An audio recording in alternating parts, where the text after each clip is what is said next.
여러분들, 제가 진리 하나 알려드릴게요. 우리 인간은요, 죽기 전까지는요, 절대 안 죽어요.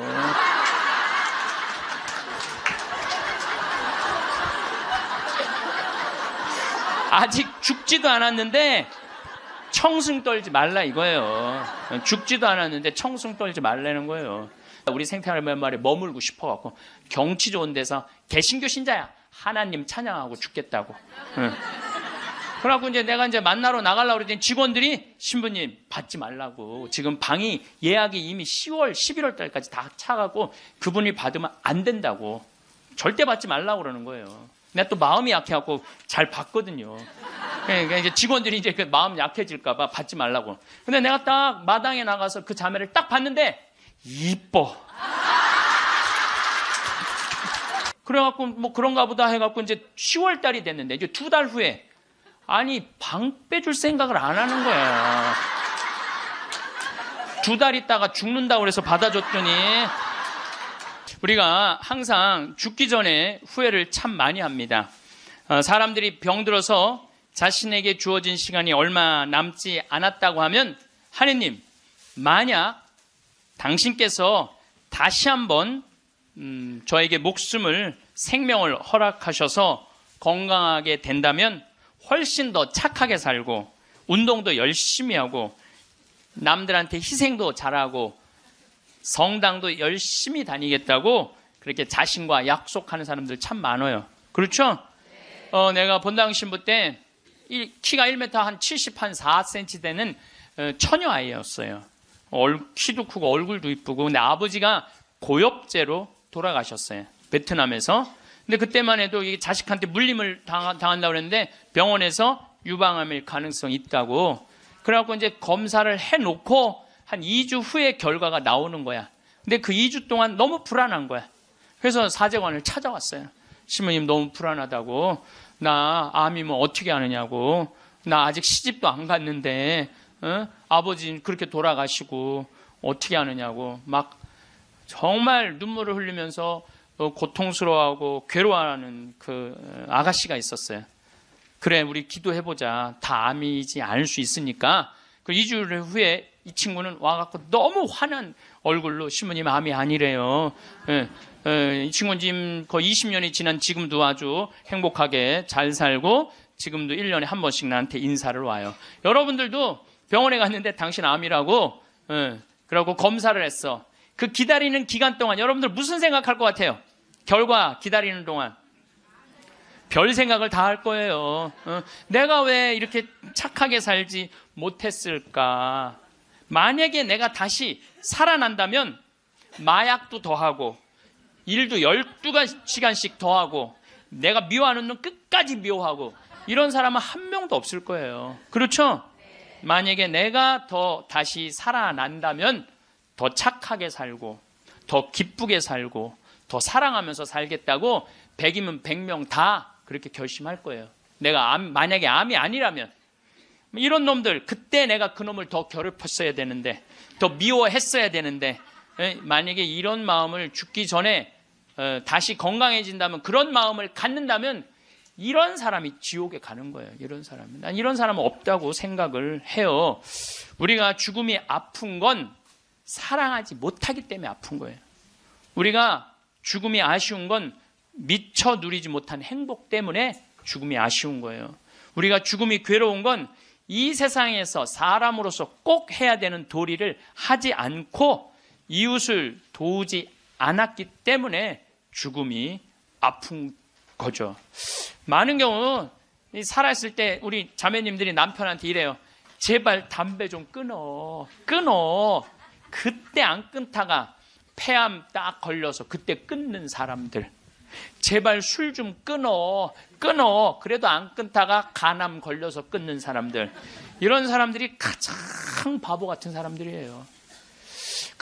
지난 2월 달에 괌에 강의를 갔다 왔는데, 거긴 휴양지잖아요. 그 총회장님이 재미난 얘기를 하시더라고요. 신부님, 그 괌에 휴양지 띠 뛰는 데가 있대요. 그러면은 생전 안 보이던 사람이 어느 날부터 뛰기 시작한대요. 그럼 사람들끼리 서로 수군거린대요. 저 사람 의사가 당신 운동하지 않으면 죽는다고 얘기한 사람이다. 3개월 뛰다가 사라진대요. 죽은 거죠.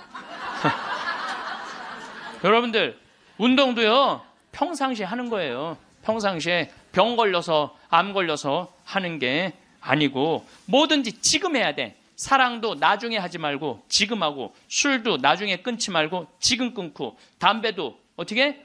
나중에 끊지 말고 지금 끊고, 성주순례도 나중에 가지 말고 지금 가야 된다는 거예요. 사랑도 그래요. 많은 사람들이 왜 나를 아무도 사랑해주지 않지? 나 같은 거한테는 관심도 없네. 나같이 못생기고 뚱뚱하고 능력 없는 나한테 관심 가져주는 사람 하나도 없네. 이러고 맨날 울고 우울증에 걸리는 사람들이 있어요. 여러분들, 많은 사람들이 저한테 그래요. 신부님은 사랑을 많이 받아서 그런 말씀, 우리들 마음을 이해를 못한다고.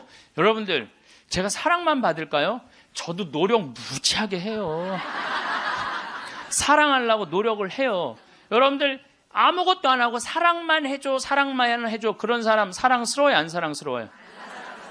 노력하는 사람이 사랑도 받는 거예요. 그냥 무조건 가만히 있는데 누가 나를 사랑해줘요? 사랑도 열심히 하면 다, 낭만적인 사람은요, 잘생기고 이쁜 사람이 낭만적인 사랑하는 거 아니에요.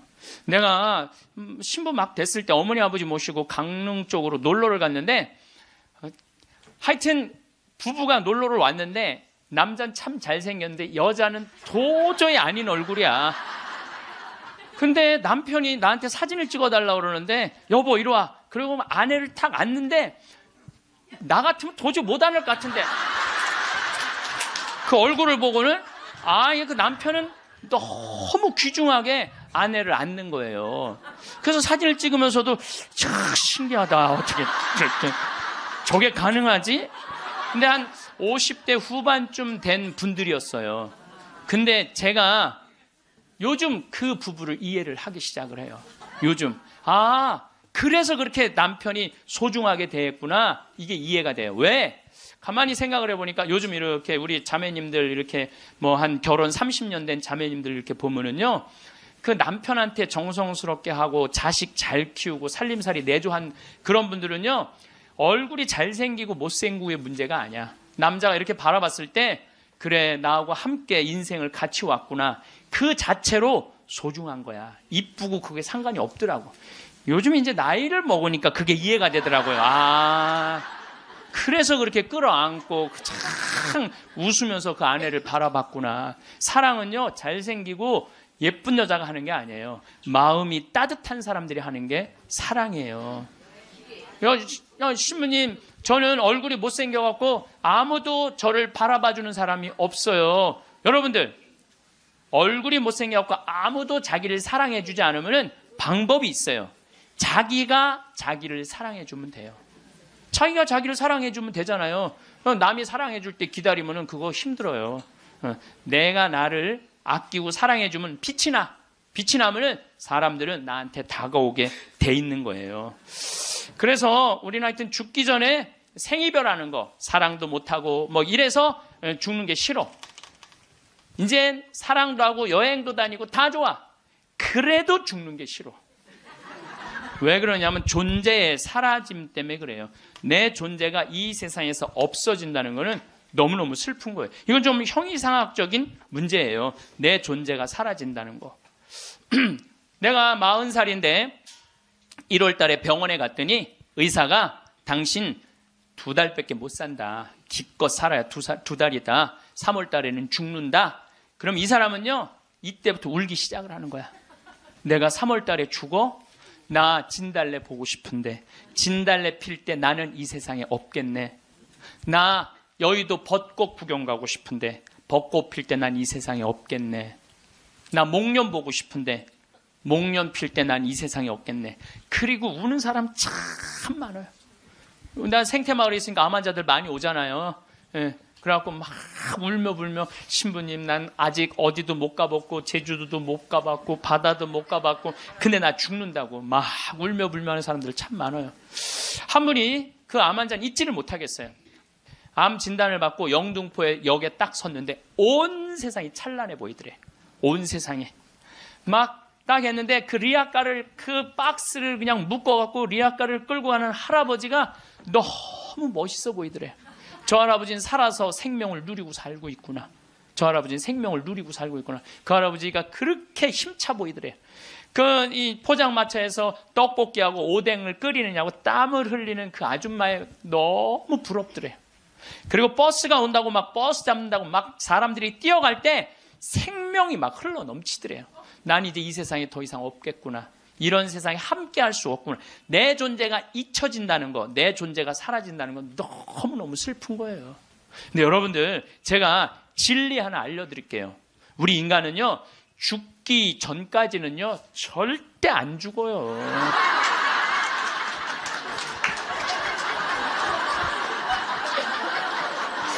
아직 죽지도 않았는데 청승 떨지 말라 이거예요. 죽지도 않았는데 청승 떨지 말라는 거예요. 근데 많은 사람은 아직 죽지도 않았는데 죽은 것처럼 사는 사람들 많아요. 난 죽을 거다, 죽을 거다. 그래서 암 환자들도 두 종류가 있어요.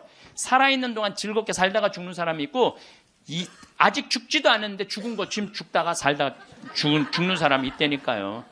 그래서 죽기 전까지는 절대 안 죽어요. 작년 8월 달에 우리 생태마을에 이제 우리는 암 환자를 더 이상 안 받습니다. 이 방송 보시는 분들 이제 더 이상 암 환자를 안 받아요. 왜 암 환자를 안 받냐? 우리 집은 사실은 암 환자들 치료 기관이 아니라 환경 교육하고 교우들 피정하는 집이에요. 근데 워낙 먹을거리가 좋고 이래서 내가 암 환자들을 받았는데 요즘은 피정하겠다는 분들이 너무 많이 와서 그분들은 전부 다 청주 꽃마을로 가라고 그래요. 거기 이제 암 환자 전문 기관이니까. 그래서 암 환자를 안 받는데 작년 8월 달에 암 환자가 또 왔어요. 근데 이 사람은 천주교 신자도 아니야. 천주교 신자도 아닌데 이 대장암이 걸렸는데 열어보니까 직장암이 걸렸는데 대장까지 다 퍼진 거야. 그래서 의사가 다시 덮은 거예요. 그리고 딱 왔는데 몸무게가 30kg야. 30kg. 30kg면은 항암을 못 한대요. 40kg가 넘어야지 항암을 한다는 거예요. 근데 이분이 2달밖에 못 산다고 그러는데 내가 2달 있다가 죽을 거라면 병원에서 죽고 싶진 않더래요. 그러니까 2달 동안 먹지도 입지도 못했던 거야. 이 자매가. 그래갖고 이제 생태마을에 8월 달에 온 거야. 우리 생태마을에 머물고 싶어갖고. 경치 좋은 데서 개신교 신자야. 하나님 찬양하고 죽겠다고. 응. 그래갖고 이제 내가 이제 만나러 나가려고 그랬더니 직원들이 신부님 받지 말라고. 지금 방이 예약이 이미 10월, 11월 달까지 다 차가고 그분이 받으면 안 된다고. 절대 받지 말라고 그러는 거예요. 내가 또 마음이 약해갖고 잘 받거든요. 그러니까 이제 직원들이 이제 그 마음 약해질까봐 받지 말라고. 근데 내가 딱 마당에 나가서 그 자매를 딱 봤는데 이뻐.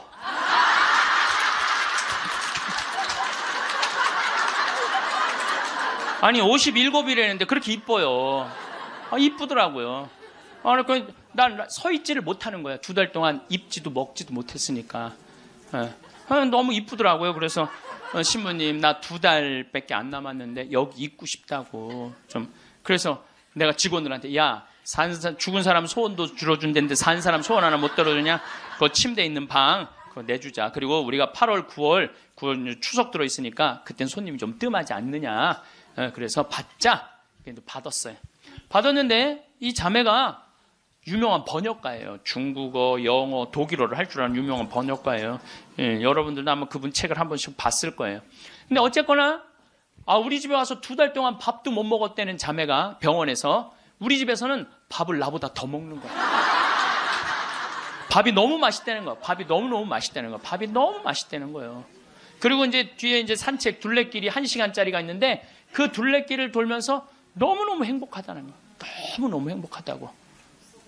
이제 그래갖고 뭐 그런가 보다 해갖고 이제 10월 달이 됐는데 이제 2달 후에 방 빼줄 생각을 안 하는 거야. 2달 있다가 죽는다고 그래서 받아줬더니 살이 더 통통 찌는 거예요. 살이 더 통통. 근데 10월 달에 오더니 이 자매가 하는 말이 신부님 내가 미사 참여를 해보니까 성체가 너무 좋다는 거예요. 개신교는 성체 성사가 없잖아요. 예수님을 몸 안으로 영한다는 게 여러분들 참 여러분들은 행복한 사람들이에요. 여러분들 사랑은 뭐냐면요. 사랑은 같이 있고 싶은 거야. 여러분들 1살, 2살짜리 애 낳았을 때 걔랑 걔 보고 있으면 같이 있고 싶어, 같이 안 있고 싶어요. 너무 사랑스럽죠? 네. 같이 있고 싶어서 뭐라 그러냐면 눈에 넣어도 안 아프다 그래. 이 눈에 티끌 하나만 들어가도 막 난리를 쳤는데 이만한 걸 눈에 넣어도 안 아프다 그러니 이게 보통 이게 그것처럼 사랑스러워. 눈에 넣어도 그 큰 거를 넣어도 안 아프다는 얘기예요. 근데 예수님은 우리랑 너무 같이 있고 싶은 거야. 눈에 넣어도 안 아픈 게 아니라 그걸 뛰어넘어서 너무 같이 있고 아예 안에 들어가서 살고 싶은 거, 우리 안에. 그래서 성체로 우리 안에 들어와서 살고 있는 거예요. 그 행복한 신비를 여러분들은 매일매일 경험하는 거예요. 근데 우리 자매가 이렇게 보면서 나도 성체 영하고 싶다는 거예요. 세례를 받아야 되는데, 근데 동생이 목사님이야. 그 동생하고 상의를 했대요. 나 거기 가고 세례 받고 싶다고, 천주교 세례. 근데 이 목사님이 한술 더 뜨는 거야. 누나 가고 기분도 좋고 몸도 좋아지니까 세례 그냥 받으라고. 천주교 큰 집이나 마찬가지니까 세례 받으라고. 그래갖고 이제 데레사로 세례를 줬어요. 데레사로. 그러니까 데레사가 이제 매 시간마다 나한테 와서 강의 듣잖아. 앉아갖고. 근데 똑같은 걸 듣는데도 똑같이 웃기대, 그 자매가. 웃지, 밥 먹지, 공기 마시지, 예수님 먹지. 좋다는 건 다 하는 거, 좋다는 건 다 하는 거예요.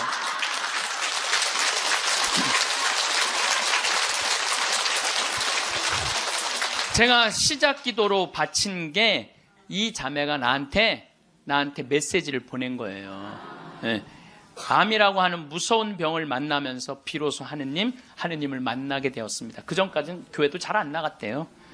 관념이나 추상적인 존재로서가 아니라 매일매일의 삶과 고통 속에서 이전에 중요하다고 생각했던 것들이 얼마나 덧없음도 알게 되었고 저를 겸손하게 만드신다는 걸 감사하고 있습니다.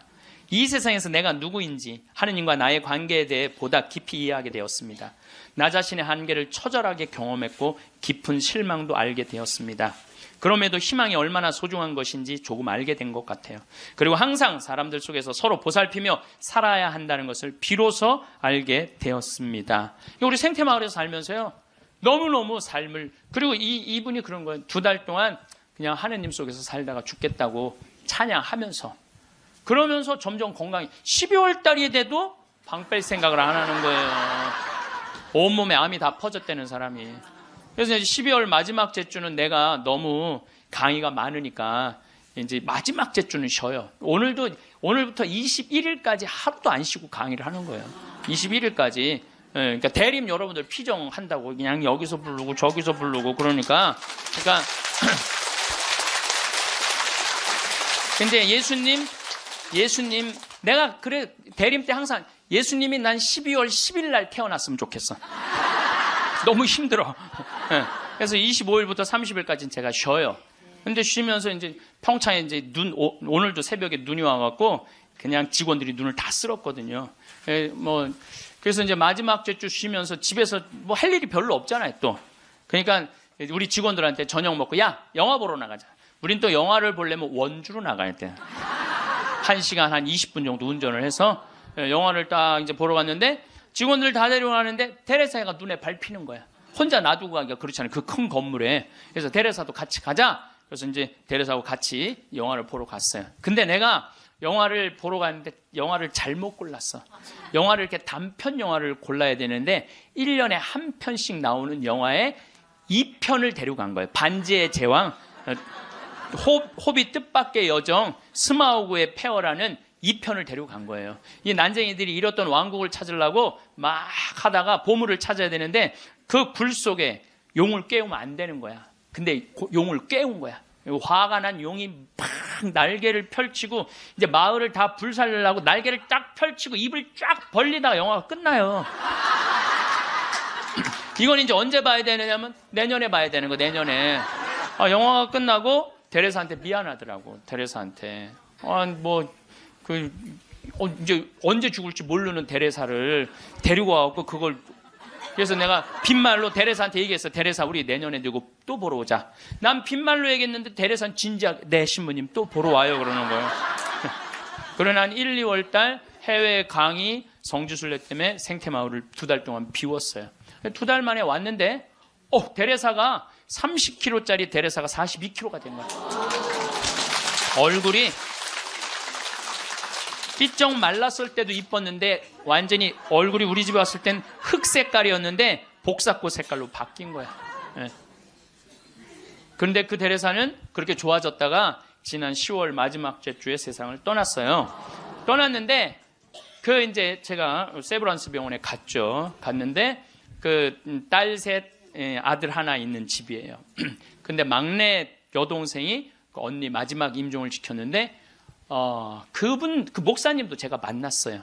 근데 그분들이 이런 얘기를 저한테 전해주더라고요. 신부님, 우리 언니가 50, 이제 거의 60까지 산 거죠. 이 평생 살면서 지난 1년처럼 행복했던 적이 없었다는 거예요. 너무 행복하게 살다가 세상을 떠났다는 거예요. 그리고 마지막에 이제 임종하던 날도 예수님 감사합니다. 이거를 계속 입에 계속 하면서 예수님 감사합니다. 자기 1년 동안 너무 산 게 행복했고 당신 만나러 가서 감사하다는 거예요. 계속 그러고 세상을 떠났다는 거예요. 그래서 저는 사는 것 같이 살다가 죽는 사람은 죽어도 살아요. 그렇죠? 근데 이 세상을 죽는 것 같이 사는 사람은 죽어도 죽어요. 죽어도 죽는 거예요. 그래서 데레사가 그렇게 참 예쁜 모습으로 세상을 떠나는 걸 보면서 우리가 오래 사는 게 문제가 아니야. 사는 날까지 즐겁게 사는 게 행복한 거예요. 우리 그 데레사가 마지막에 나한테 보낸 메시지가 있어요. 이거 내가 끝기도에 할 거지만 지금 다시 한번 읽어드릴게요. 누군가 제게 제일 좋아하는 게 무엇이냐고 묻는다면 즉시 하늘을 바라보는 것이라고 답할 거예요. 우리 생태마을에서 이렇게 하늘을 바라보는 모습이 너무너무 행복했대요. 하늘이 파란 하늘을 바라보는 게. 새벽 하늘, 해질녘, 하늘 낮과 밤의 하늘을요. 하늘은 늘 자유롭고 무한하며 아름다워요. 하늘을 보면 주님께 삶을 주신 그 사랑에 감격해서 울고 싶고 웃고 싶어요. 하늘을 바라볼 수 있게 하신 그 사랑이 감사합니다. 라고 이렇게 나한테 아름다운 많은 시들을 보내면서 번역가였으니까 이렇게 해서 이제 데레사는 세상을 떠났어요. 여러분들 죽음을 미리 앞당겨서 죽지는 마세요. 살아있는 동안 삶을 즐기고 죽을 때 죽음을 받아들이는 훈련이 필요합니다. 저는 저도 아주 그런 거하고 상관없는 이 위암 아주 초기 환자였어요. 그래서 위를 3분의 1을 잘라냈어요.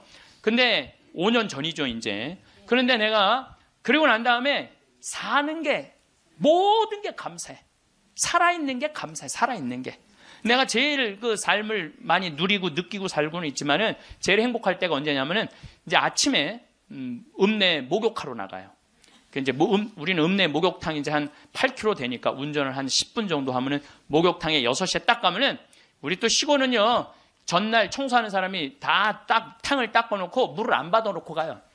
내가 딱 가면은 탕에 물을 내가 제일 먼저 물을 틀어서 물을 받아.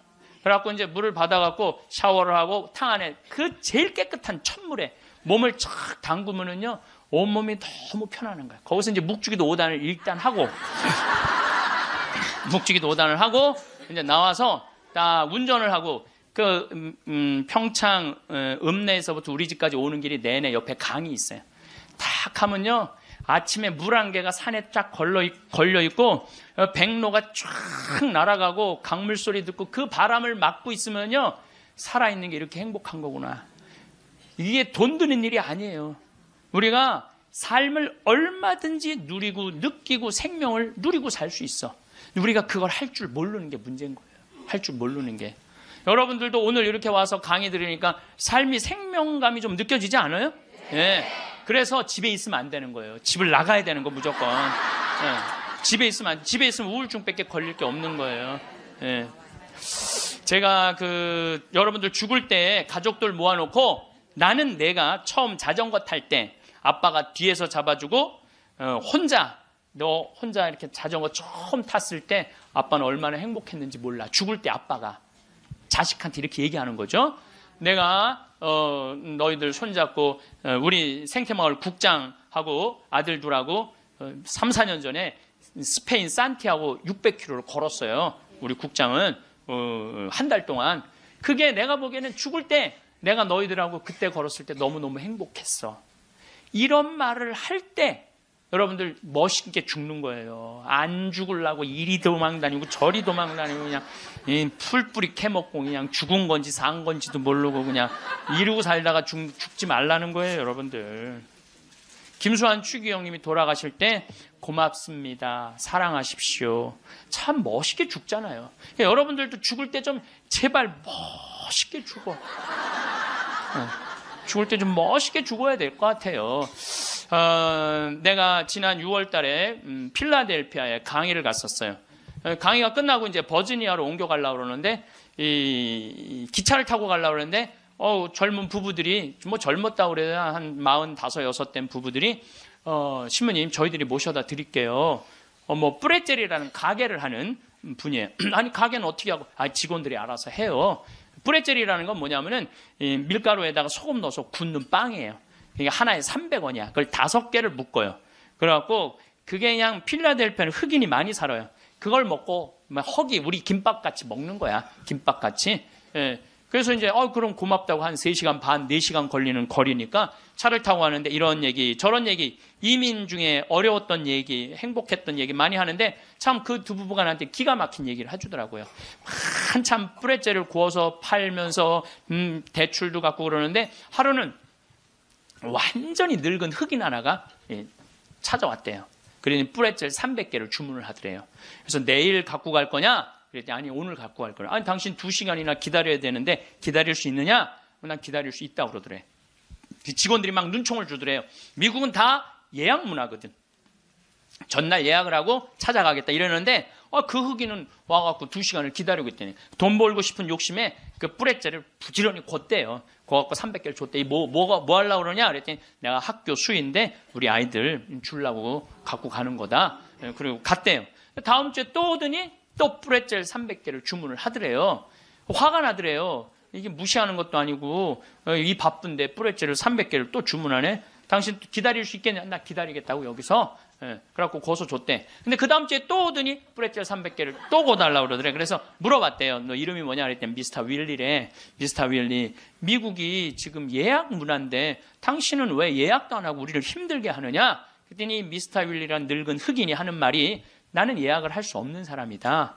왜 예약을 못하냐? 난 지금 암이 걸려갖고 오늘 죽을지 내일 죽을지 모른다. 그런데 내가 어렸을 때 뿌레젤이란 빵을 먹고 허기를 때웠다. 지금도 이 얘네들은 그 필라델피아 아이들은 얘네들은 아버지 날, 어머니 날이 따로 있어요. 그럼 그거 하나를 사서 아버지한테 보낸대요. 그걸 옛날 생각을 하고 그렇게 그걸 맛있게 먹는데.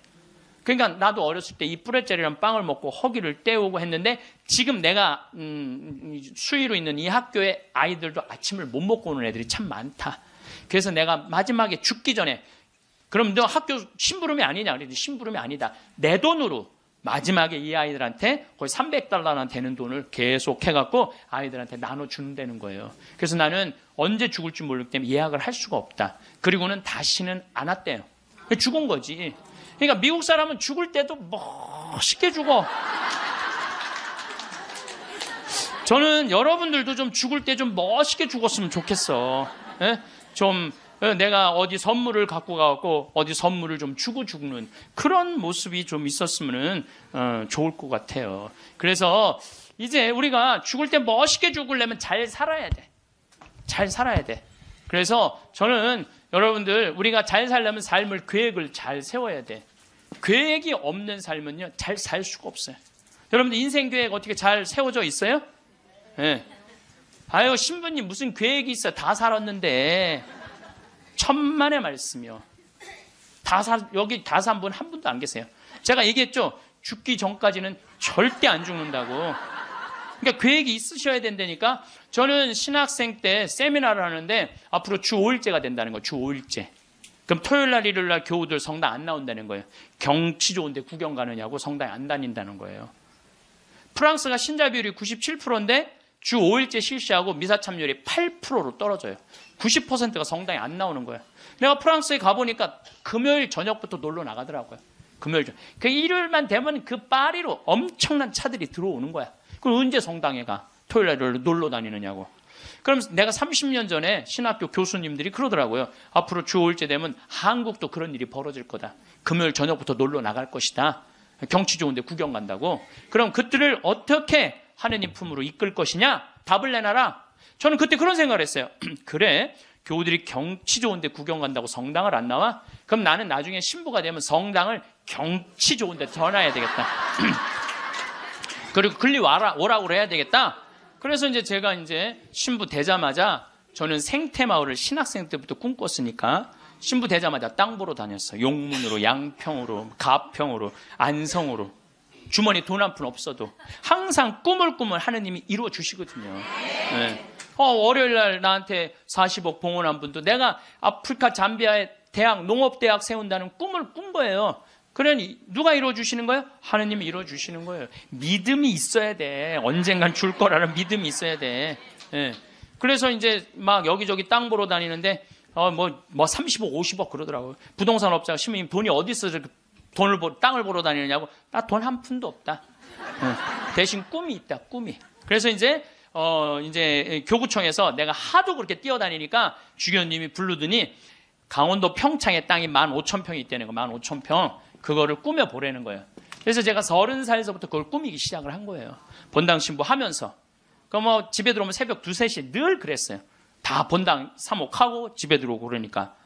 10년 하는데 도저히 안 되겠더라고요. 그래서 주교님한테 청을 드렸죠. 주교님, 저 이제 초대 본당 신부 2번을 5년을 했으니 저 이제 강원도 평창 생태마을에 들어가서 살게 허락을 해 주십시오. 청을 넣었더니 주교님 그럼 가라고. 그래서 내가 가서 생태마을에 가서 사는데 10년 동안 꽃 심어놓고 나무 심어놓고 사니까 지금은 봄만 되면 천국이에요, 천국. 얼마나 꽃이 피면 아름다운지 몰라요. 산수유 피고 개나리, 진달래, 마로니에, 목련, 벚꽃, 찔레꽃, 이팝꽃, 조팝꽃 이런 거 피면은 꽃동산이에요, 꽃동산. 얼마나 아름다운지 몰라요. 그래갖고 마당에 딱 서면 강이 쫙 내려다 보이니까 얼마나 좋아요. 사람이요, 여러분들 산이 하나 보이는 데 사는 사람은 그냥 그런 데서 사는 거래요. 근데 산이 3겹이 겹쳐서 보이는 데서 살면은요, 좋은 땅에서 사는 사람이라는 거예요. 근데 산이 한 5겹 겹쳐 보이는 데서 사는 사람은 명당에서 산다는 거예요. 근데 산이 한 7겹 겹쳐 보이면은 대명당. 대신 내려다 보여야 돼, 그 산이. 내려다 보면 대명당에 사는 거야. 근데 우리는 여기 쓰면은 치악산 그 자락까지 보니까 12겹까지 보여, 12겹까지. 그리고 거기에 강 하나 흘러주면은 그건 말할 것도 없대는데 앞마당에. 그러니까 딱 마당에 딱 서 있으면은요, 얼마나 행복한지 몰라요. 이렇게 내가 50살이 된 거야. 그리고 밤하늘의 별이, 여러분들 우리 데레사도 별 얘기 했잖아요. 별이 얼마나 아름다운지 몰라요. 그러니까 우리 여기 남산이 278m야. 근데 우리 생태마을은 325m야. 그러니까 강의 끝나고 밤 11시, 12시에 가면요, 하늘을 보면요, 지금은 이제 오리온, 황소자리, 마차부자리, 카시오페아, 북두칠성, 별똥별이 떨어지잖아요? 별똥별 꼬리 타는 소리가 들려요. 별똥별 떨어질 때. 뻥이 아니라니까. 떨어질 때, 따따따따따따 이러면서 떨어요. 따따따따따. 참. 이렇게 내 청춘 50이 됐어, 내가. 그랬더니 교구청에서 부르더니 황 신부님, 그 평창 생태마을 꾸민 경험을 가지고 여주의 땅이 15만 8천 평이 있대. 15만 8천 평. 여기 10배야. 평창보다 10배. 그거를 좀 꾸미라는 거. 4년 전에. 그래갖고 내가 여주 이제 군청에 들어갔더니 신부님 거기는 안 되는 데라는 거예요. 안 되는. 왜 안 되느냐? 여기는 수질관리 지역이기 때문에 한강 2km밖에 안 남았기 때문에 여긴 이렇게 큰 건물을 허가를 해줄 수가 없다는 거예요. 난 너무 하고 싶은데 허가 받을 수 있는 길이 뭐냐? 그랬더니 국회에 올라가래. 국회에서 해결해 줘야 된대. 우린 또 그렇게 되면 바로 해요. 국회 갔어요. 그래갖고 해당 지역 국회의원을 만났어요. 나 우리나라 국민들이 맨날 먹고 마시는 데만 있는 게 아니라 정말 정신적으로 쉴 수 있는 공간을 만들고 싶다. 그래서 여기 하고 싶다. 그랬더니 국회의원이 딱 보더니 신문 이거 안 되는 거라고. 근데 한마디 했어. 내가 안 되니까 여기 왔지 되면 오겠냐고.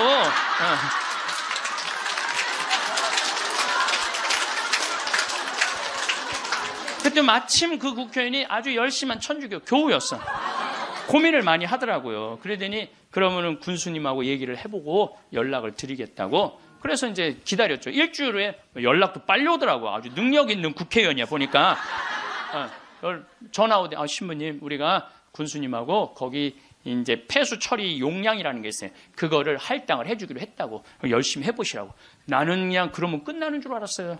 너무 좋았는데 이게 또 이제 다시 허가 기간이 경기도청으로 넘어가는 거야. 경기도청에 가니까 이게 또 난감한 거야. 근데 마침 내가 또 경기도 기관장들한테 아침 먹고 하는 강의를 했었어요. 도지사 있고 뭐 법원장, 경찰청장, 무슨 뭐 세무서장, 뭐 국회의원들, 뭐 또 뭐 무슨 시장들 다 모였는데 강의를 아침에 하는데 끝나고 난 다음에 도지사님이 차 한 잔 마시자고 그래서 마시면서 이 도지사님이 그러더라고요. 신부님, 되게 기관장들이기 때문에 아침 먹고는 다 간대. 근데 끝까지 들은 게 신부님이 처음이라는 거야. 신부님 너무너무 우리한테 유익한 강의를 해줘서 너무너무 감사하다고. 혹시 필요한 거 있으면 말을 하라고. 내가 필요한 거 있다고. 나 필요한 거 있다. 내가 지금 여주에 생태마을을 꾸미는데 이게 너무 힘들다. 그랬더니 딱 도지사님 다 알아듣더니 바로 환경국하고 얘기를 하더니 막 행정실장 부르더니 일사천리로 그 자리에서 또 군수님한테도 전화해갖고 신부님 하는 일 도와주라고. 그래서 너무 나는 또 그러면 끝나는 줄 알았어. 그랬더니 그거보다 더 어려운 기관이 뭐냐면은 한강유역관리청이에요. 거기서 부정적인 의견이 나오면 안 되는 거예요. 거기 갔는데 안 된다는 거예요. 다 안 된다는 거 하여튼 다 안 된다는 거예요. 갔는데 그 이제 판시관이 7급 공무원인데 여자야. 남자는 이렇게 쑤시고 저렇게 쑤시면 어떻게 되는데 여자는 뭐 어떻게 할 길이 없잖아요. 그래갖고 신부님 여기는 안 되는 이유를 쭉 설명을 하더라고. 그런데 난 여기 너무 하고 싶다. 생태 공원도 조성하고 맨날 내가 프랑스 떼제 공동체를 가보니까 한 주에 3,000명씩 와서 피정을 하고 가는 거예요. 한 주에 3,000명. 그러니까 걔네들은 정신적인 훈련을 너무너무 많이 하는 거예요. 근데 우리나라는 그런 데가 거의 없는 거야. 그래서 우리 천주교 교우들도 그래서 저 여주는요 피정 기간이 월요일부터 주일이야. 일주일 동안 하는 거야. 일주일 동안. 그래서 찬송도 하고 미사 참례도 하고 강의도 듣고 밭에 나가고 잠깐 일도 하고 이런 얼마나 여러분들 시간 많잖아. 그러니까 가격은 최대한 낮추면서 우리 교우들이 그런 정신적인 걸 하고 싶다. 그랬더니 신부님 사실은 저는 신자도 아니고 우리 엄마 아버지도 신자가 아닌데 신부님 우리 엄마 아버지가 평화방송만 본다는 거예요. 신부님 강의만. 자기도 몇 번 봤대. 봤는데 신부님 생각이 좋아서 내가 긍정 의견을 내겠다고. 넘을 산을 다 넘은 거야. 얼마나 행복한지 몰라요. 그런데 진짜 큰 산이 하나 있더라고. 주민들이 결사 반대하는 거예요. 주민들이 한 105호 정도 되는데 그 부평리 주민들이 안 된다. 결사 반대는. 그래서 야 이거 결사 반대하면 안 되는데 그래갖고 내가 이제 주민들을 이제 마을회관에 만나자 그랬어요. 딱 만났는데 눈빛이 결사항전의 눈빛이 있더라고요. 결사항전의 눈빛이. 그래서 그러면 한번 왜 반대하시는지 말씀을 해보라고. 근데 여러분들 우리가요 협상을 할 때는요 먼저 말하면 안 돼요. 항상 상대방이 어떤 지금 기분으로 반대를 하는지 얘기를 들어봐야 돼. 그래서 내가 또 생명을 살리는 말씀 말 작년에 강의할 때 대화하는 방법 알려줬잖아요. 내가 그렇게 1년을 말을 했는데 대화를 못 하겠어요. 그래서 이제 겸손하게 앉아서 어르신들이 말씀하시는데 말씀 다 맞는 말씀이더라고요. 그리고 말씀을 들을 때는 눈빛을 깔아야 돼. 일단 이렇게. 그리고 말씀할 때마다 어떻게 고개를 끄덕여야 돼요. 이게 존중이에요. 존중. 1시간 동안 제가 계속 맞는 말씀이라고 의견을 받아들이겠다고 맞는 말씀이라고 받아들이겠다고 이제 다 얘기하고 그럼 신부님 여기다 왜 하려고 그러느냐고 내가 또 이제 말할 기회를 주신 거 아니에요. 내가 또 일단 말을 하면 이게 얼마나 대단해요.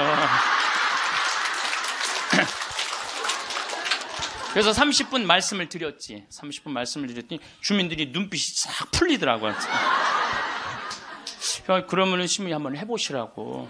근데 내가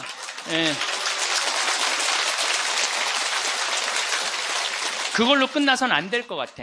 그래서 저는 강원도도 이런 생태마을을 하는데 내가 주민들을 초청하고 싶다고 초청을 해서 이런 생태 이게 나쁜 게 아니고 정말 생명을 살리고 싶은 그런 마음으로 건강한 먹을거리를 만들고 싶은 마음으로 하는 거니까 한번 와서 보시라고. 이제 주민들을 이제 우리 생태마을에 모셨어요. 근데 그날따라 피정객들이 엄청나게 온 거야. 그날따라. 그래갖고 막 우리 지역 농산물 다 유통을 하거든요. 지역, 동네, 뭐 여기 영월, 평창에 있는 농산물들 뭐 하다못해 꿀까지도 다 우리 집에 들어오면 피정객들이 와서 다 사가니까. 그러니까 지역 농산물들을 다 유통을 해주니까 얼마나 좋아요. 그걸 보더니 제가 바로 저런 거 여러분들 거기 이제 옥수수, 감자, 고구마 많이 심거든요. 이런 거 다 유통시켜 주려고 지금 그러는 거다. 주민들이 보더니 우리하고 함께 하려고 그러는 거야. 그래서 주민들이 서명까지 다 해줬어. 서명까지.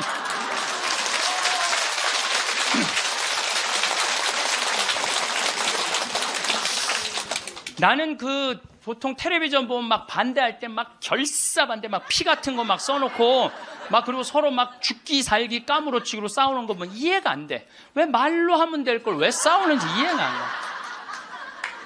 나도 양보할 걸 많이 양보를 했어요. 왜냐하면 거기에 주민들이 나는 그 산을 좀 넓은 농토를 하려고 하는데 산을 보존해달라고 그러더라고. 맞는 말씀이잖아요. 그래서 산 보존하는 걸로 하고 이제 거기서 이제 말을 좀 해서 이 사람이 말을 타면은요, 그 말을 키우고 싶은 이유 중에 하나는 왜 말을 키우고 싶으냐면 장애자들이 말을 타면은 이 치료가 굉장히 좋아요. 그래서 장애인 협회에서 나한테 와갖고 신부님 말을 좀 하면은 말 탈 공간이 없다는 거예요. 지금 수도권은 너무 비싸고. 근데 여긴 땅이 15만 8천 평 아니야. 15만 8천 평. 그러니까 좀 해달라고 그래서 그거 하려고 그러는데 말 똥 냄새가 마을에 오면 불편하다. 그것도 내가 포기했어요. 그러니까 원하는 걸 다 해준 거죠. 내 것만 한데 협상이라는 거죠. 내 걸 포기하는 게 협상이에요. 네, 그래갖고 이제 아마 내년부터 이제 이 생태마을을 이제 꾸미게 될 거예요. 그러니까 난 60살까지 일이 기다리고 있는 거예요. 60살까지. 남들은 60살 되면 명퇴한다, 조퇴한다 그러는데 나는 일이 기다리고 있으니까 얼마나 좋아. 사람은요, 꿈꾸는 사람이 행복한 거예요. 꿈꾸는 사람이. 여러분들 과거에 매달린 사람 불행한 사람. 과거. 내가 그때 이 인간을 만나지 말았어야 되는데. 여러분들 그거 후회해봐야 그 인생 돌이켜져요? 돌이켜지는 게 아니에요.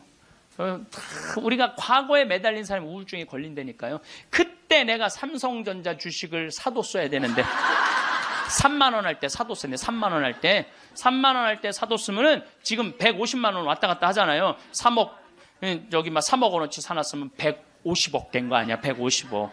여러분들 아까도 말씀드렸지만 과거에 집착하는 사람은요 불행한 사람이에요. 과거에 내가 아주대학 환경공학과 대학원 다녔거든요. 거기 너무너무 재미난 일거리가 있어요. 하나가 뭐냐면은 그 옆에 유신고등학교라고 있었어요. 근데 지금은 아주 좋은 고등학교 때인데 처음에 이제 막 그 지역에서 막 시골에서 이제 온 애들이 꼴뚱한 애들이 참 많은 거예요. 담임 선생님이 그랬대요. 이 바보들아, 저기 이 등록금, 학비 이거 있으면 앞에 땅, 그때 거기가 한 평에 100원 했거든요. 30년 전 이거나 사두라고. 이 바보들아, 맨날 선생님 그랬대요. 그런데 30년이 지난 지금 거기는 한 평에 3천만 원이야. 그럼 이제 난 애 나이 뭐 한 4-5살 위아래 그때 공부 못했던 애들이 이런 말을 하는 거. 그때 담임 선생님 말을 들었어야 되는데.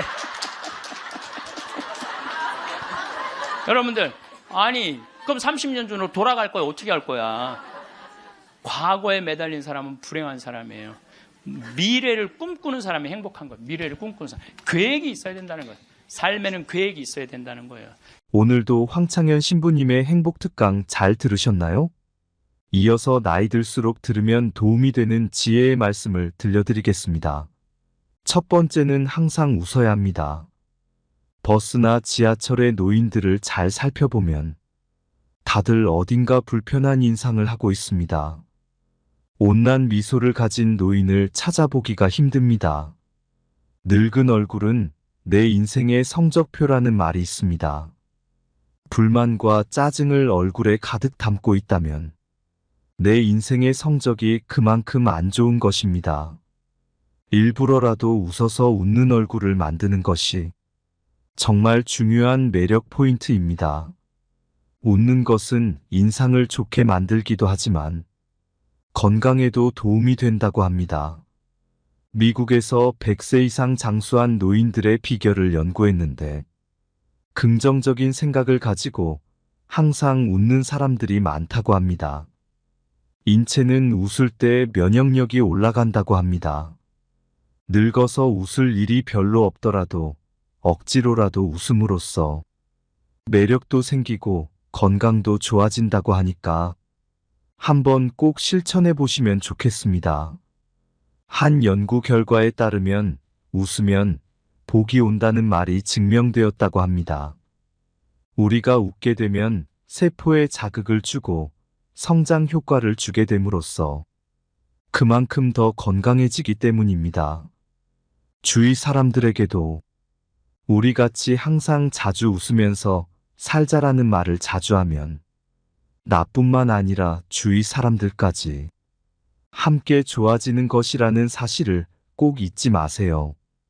웃으면 인상도 매력적으로 바뀌고 건강도 좋아지고 복이 옵니다.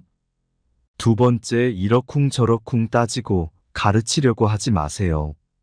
나이가 들수록 불평불만을 늘어놓는 것은 추하고 흉한 행동입니다.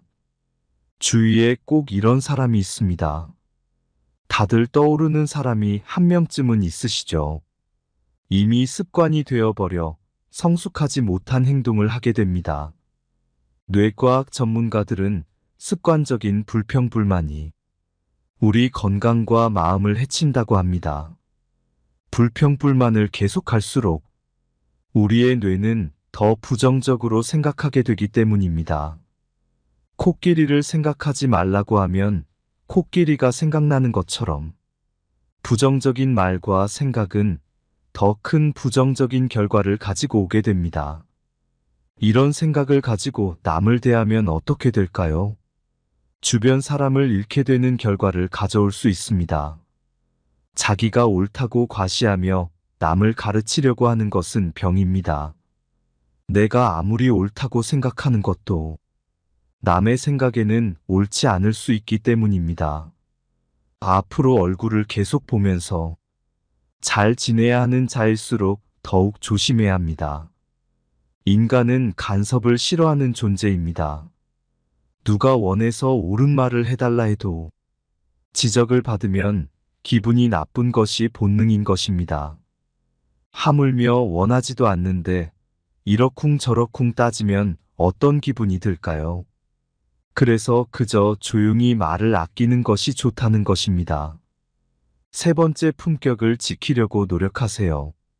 노인이라고 다 똑같은 노인이 아닙니다. 돈이 많아도 품격이 없는 사람들이 많은데요.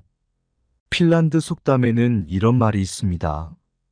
외모는 신이 결정하고 옷은 재력이 결정하며 품성은 의지가 결정한다. 품성과 품격은 재력과 상관없다는 말입니다. 따라서 우리는 삼가야 할 일을 확실히 삼가해야 합니다. 첫째, 남과 비교하지 않는다. 둘째, 남의 행복을 기뻐한다. 셋째, 변명하지 않는다.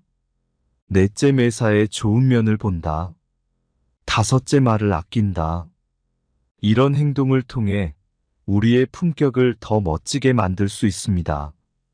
공공장소에서 시끄럽게 떠들거나 음식을 먹을 때도 쩝쩝거리면서 먹으면 주위에서 봤을 때 품격 없는 사람이라고 손가락질 당하기 좋습니다. 품격이라는 것은 우리 의지로 갈고 닦을 수 있는 것이기 때문에 노력으로 바뀔 수 있다는 사실을 기억해야 합니다. 외모를 가꾸는 것도 일부 필요할 수 있지만 그것보다 우리의 품격을 나타내는 것은 내면에서 비롯되는 분위기라는 사실을 잊지 마세요.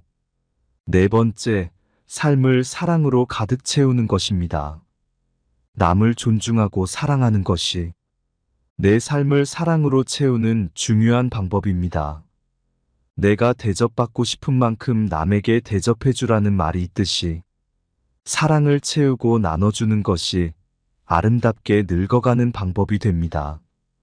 노인들이 가장 많이 하는 후회하는 것 중 하나가 사랑을 나눠주지 못한 것이라고 합니다. 젊을 때 너무 자기만 생각하고 욕심부렸던 행동들에 아쉬움이 남고 조금이라도 젊었을 때 부모님 모시고 여행도 가고 자식들과 추억도 쌓고 했어야 했는데 사는 게 바빠 일만 하느라 그러지 못했다는 것입니다. 지금이라도 선한 마음으로 사람을 대하고 서로가 서로에게 귀한 존재라는 것을 느낀다면 표정도 따뜻해지고 마음도 사랑으로 채워질 수 있다고 합니다. 사랑을 마음에 가득 채우며 살아가시면 좋겠습니다. 5번째, 오늘을 만끽하며 살아야 합니다. 과거에 얽매여 현재를 바르게 살아가지 못하는 것은 아름답게 늙는 방법이 아닙니다. 내가 왕년에는 어땠는데 하며 거드름 피워봤자 현재의 삶이 나아지는 것은 아니라는 의미입니다. 그러니 아쉬운 과거는 뒤로 하고 오늘 하루 현재 최선을 다하며 사는 것이야말로 성숙한 노후 생활이 되는 지름길입니다. 인간의 노화는 그 어떤 의학으로도 막을 길이 없습니다. 그래서 노인은 언제 고향으로 돌아갈지 아무도 모릅니다. 따라서 갈 때까지 그 노화를 아름답고 우아하게 바꾸려는 노력이 중요합니다. 그래야 내 생에 복된 인생을 기대할 수 있는 것입니다. 주위의 소중한 분들에게도 공유해 주시면 좋을 것 같습니다. 한 번 더 들으시면 가슴에 더욱 새겨질 것입니다. 반복 재생합니다. 우리가 항상 죽기 전에 후회를 참 많이 합니다. 사람들이 병들어서 자신에게 주어진 시간이 얼마 남지 않았다고 하면 하느님, 만약 당신께서 다시 한번 저에게 목숨을, 생명을 허락하셔서 건강하게 된다면 훨씬 더 착하게 살고 운동도 열심히 하고 남들한테 희생도 잘하고 성당도 열심히 다니겠다고 그렇게 자신과 약속하는 사람들 참 많아요. 그렇죠? 내가 본당 신부 때 키가 1m 한 70, 한 4cm 되는 처녀 아이였어요. 키도 크고 얼굴도 이쁘고. 근데 아버지가 고엽제로 돌아가셨어요. 베트남에서. 근데 그때만 해도 이게 자식한테 물림을 당한다고 그랬는데 병원에서 유방암일 가능성이 있다고. 그래갖고 이제 검사를 해놓고 한 2주 후에 결과가 나오는 거야. 근데 그 2주 동안 너무 불안한 거야. 그래서 사제관을 찾아왔어요. 신부님 너무 불안하다고. 나 암이면 어떻게 하느냐고.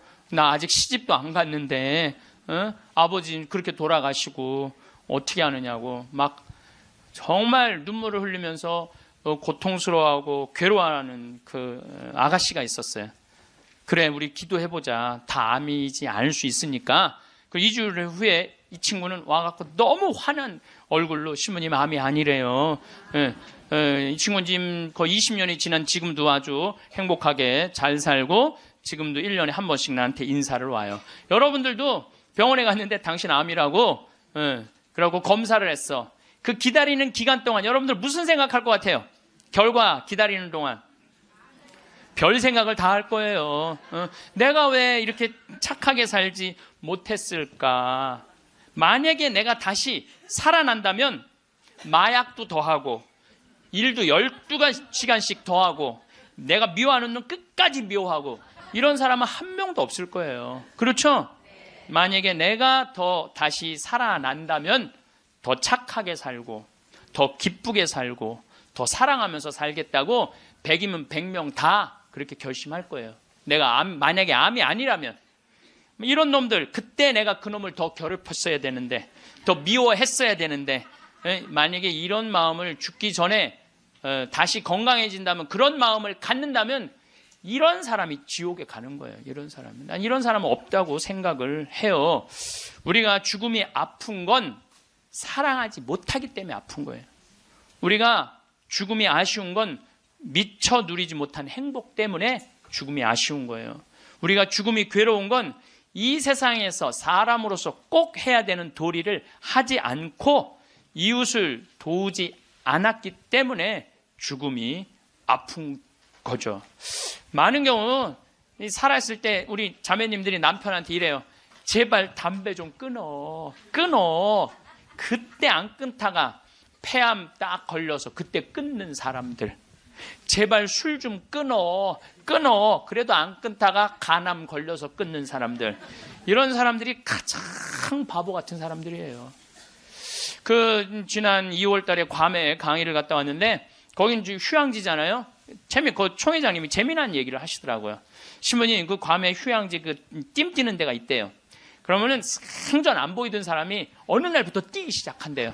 그럼 사람들끼리 서로 수군거린대요. 저 사람 의사가 당신 운동하지 않으면 죽는다고 얘기한 사람이다. 3개월 뛰다가 사라진대요. 죽은 거죠. 여러분들, 운동도요, 평상시에 하는 거예요. 평상시에 병 걸려서, 암 걸려서 하는 게 아니고, 뭐든지 지금 해야 돼. 사랑도 나중에 하지 말고 지금 하고, 술도 나중에 끊지 말고 지금 끊고, 담배도 어떻게? 나중에 끊지 말고 지금 끊고, 성주순례도 나중에 가지 말고 지금 가야 된다는 거예요. 사랑도 그래요. 많은 사람들이 왜 나를 아무도 사랑해주지 않지? 나 같은 거한테는 관심도 없네. 나같이 못생기고 뚱뚱하고 능력 없는 나한테 관심 가져주는 사람 하나도 없네. 이러고 맨날 울고 우울증에 걸리는 사람들이 있어요. 여러분들, 많은 사람들이 저한테 그래요. 신부님은 사랑을 많이 받아서 그런 말씀, 우리들 마음을 이해를 못한다고. 여러분들, 제가 사랑만 받을까요? 저도 노력 무지하게 해요. 사랑하려고 노력을 해요. 여러분들, 아무것도 안 하고 사랑만 해줘, 사랑만 해줘. 그런 사람 사랑스러워요, 안 사랑스러워요? 노력하는 사람이 사랑도 받는 거예요. 그냥 무조건 가만히 있는데 누가 나를 사랑해줘요? 사랑도 열심히 하면 다, 낭만적인 사람은요, 잘생기고 이쁜 사람이 낭만적인 사랑하는 거 아니에요. 내가 신부 막 됐을 때 어머니 아버지 모시고 강릉 쪽으로 놀러를 갔는데, 하여튼 부부가 놀러를 왔는데 남자는 참 잘생겼는데 여자는 도저히 아닌 얼굴이야. 근데 남편이 나한테 사진을 찍어달라고 그러는데, 여보 이리 와. 그리고 아내를 탁 앉는데 나 같으면 도저히 못 앉을 것 같은데, 그 얼굴을 보고는 그 남편은 너무 귀중하게 아내를 앉는 거예요. 그래서 사진을 찍으면서도 참 신기하다. 어떻게 저게 가능하지? 근데 한 50대 후반쯤 된 분들이었어요. 근데 제가 요즘 그 부부를 이해를 하기 시작을 해요. 요즘 그래서 그렇게 남편이 소중하게 대했구나, 이게 이해가 돼요. 왜? 가만히 생각을 해보니까 요즘 이렇게 우리 자매님들 이렇게 뭐 한 결혼 30년 된 자매님들 이렇게 보면은요, 그 남편한테 정성스럽게 하고 자식 잘 키우고 살림살이 내조한 그런 분들은요, 얼굴이 잘생기고 못생기고의 문제가 아니야. 남자가 이렇게 바라봤을 때, 그래 나하고 함께 인생을 같이 왔구나, 그 자체로 소중한 거야. 이쁘고 그게 상관이 없더라고. 요즘 이제 나이를 먹으니까 그게 이해가 되더라고요. 그래서 그렇게 끌어안고 참 웃으면서 그 아내를 바라봤구나. 사랑은요, 잘생기고 예쁜 여자가 하는 게 아니에요. 마음이 따뜻한 사람들이 하는 게 사랑이에요. 신부님, 저는 얼굴이 못생겨갖고 아무도 저를 바라봐주는 사람이 없어요. 여러분들, 얼굴이 못생겨갖고 아무도 자기를 사랑해주지 않으면 방법이 있어요. 자기가 자기를 사랑해주면 돼요. 자기가 자기를 사랑해주면 되잖아요. 남이 사랑해줄 때 기다리면 그거 힘들어요. 내가 나를 아끼고 사랑해주면 빛이 나. 빛이 나면은 사람들은 나한테 다가오게 돼 있는 거예요. 그래서 우리는 하여튼 죽기 전에 생이별하는 거, 사랑도 못하고 뭐 이래서 죽는 게 싫어. 이제 사랑도 하고 여행도 다니고 다 좋아. 그래도 죽는 게 싫어. 왜 그러냐면 존재의 사라짐 때문에 그래요. 내 존재가 이 세상에서 없어진다는 것은 너무너무 슬픈 거예요. 이건 좀 형이상학적인 문제예요. 내 존재가 사라진다는 거. 내가 40살인데 1월 달에 병원에 갔더니 의사가 당신 2달밖에 못 산다. 기껏 살아야 두 달이다. 3월 달에는 죽는다. 그럼 이 사람은요, 이때부터 울기 시작을 하는 거야. 내가 3월 달에 죽어? 나 진달래 보고 싶은데, 진달래 필 때 나는 이 세상에 없겠네. 나 여의도 벚꽃 구경 가고 싶은데 벚꽃 필 때 난 이 세상에 없겠네. 나 목련 보고 싶은데 목련 필 때 난 이 세상에 없겠네. 그리고 우는 사람 참 많아요. 난 생태마을에 있으니까 암 환자들 많이 오잖아요. 예. 그래갖고 막 울며 불며 신부님 난 아직 어디도 못 가봤고 제주도도 못 가봤고 바다도 못 가봤고 근데 나 죽는다고 막 울며 불며 하는 사람들 참 많아요. 한 분이 그 암 환자는 잊지를 못하겠어요. 암 진단을 받고 영등포에 역에 딱 섰는데 온 세상이 찬란해 보이더래. 온 세상에 막 딱 했는데 그 리아카를 그 박스를 그냥 묶어갖고 리아카를 끌고 가는 할아버지가 너무 멋있어 보이더래. 저 할아버지는 살아서 생명을 누리고 살고 있구나. 저 할아버지는 생명을 누리고 살고 있구나. 그 할아버지가 그렇게 힘차 보이더래. 그 이 포장마차에서 떡볶이하고 오뎅을 끓이느냐고 땀을 흘리는 그 아줌마에 너무 부럽더래. 그리고 버스가 온다고 막 버스 잡는다고 막 사람들이 뛰어갈 때 생명이 막 흘러 넘치더래요. 난 이제 이 세상에 더 이상 없겠구나. 이런 세상에 함께 할 수 없구나. 내 존재가 잊혀진다는 거, 내 존재가 사라진다는 건 너무너무 슬픈 거예요. 근데 여러분들, 제가 진리 하나 알려드릴게요. 우리 인간은요, 죽기 전까지는요, 절대 안 죽어요.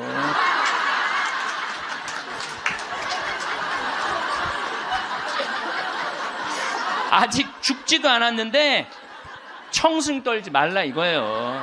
죽지도 않았는데 청승 떨지 말라는 거예요. 근데 많은 사람은 아직 죽지도 않았는데 죽은 것처럼 사는 사람들 많아요. 난 죽을 거다, 죽을 거다. 그래서 암 환자들도 두 종류가 있어요. 살아있는 동안 즐겁게 살다가 죽는 사람이 있고, 아직 죽지도 않았는데 죽은 거 지금 죽다가 살다가 죽는 사람이 있다니까요. 그래서 죽기 전까지는 절대 안 죽어요. 작년 8월 달에 우리 생태마을에 이제 우리는 암 환자를 더 이상 안 받습니다. 이 방송 보시는 분들 이제 더 이상 암 환자를 안 받아요. 왜 암 환자를 안 받냐? 우리 집은 사실은 암 환자들 치료 기관이 아니라 환경 교육하고 교우들 피정하는 집이에요. 근데 워낙 먹을거리가 좋고 이래서 내가 암 환자들을 받았는데 요즘은 피정하겠다는 분들이 너무 많이 와서 그분들은 전부 다 청주 꽃마을로 가라고 그래요. 거기 이제 암 환자 전문 기관이니까. 그래서 암 환자를 안 받는데 작년 8월 달에 암 환자가 또 왔어요. 근데 이 사람은 천주교 신자도 아니야. 천주교 신자도 아닌데 이 대장암이 걸렸는데 열어보니까 직장암이 걸렸는데 대장까지 다 퍼진 거야. 그래서 의사가 다시 덮은 거예요. 그리고 딱 왔는데 몸무게가 30kg야. 30kg.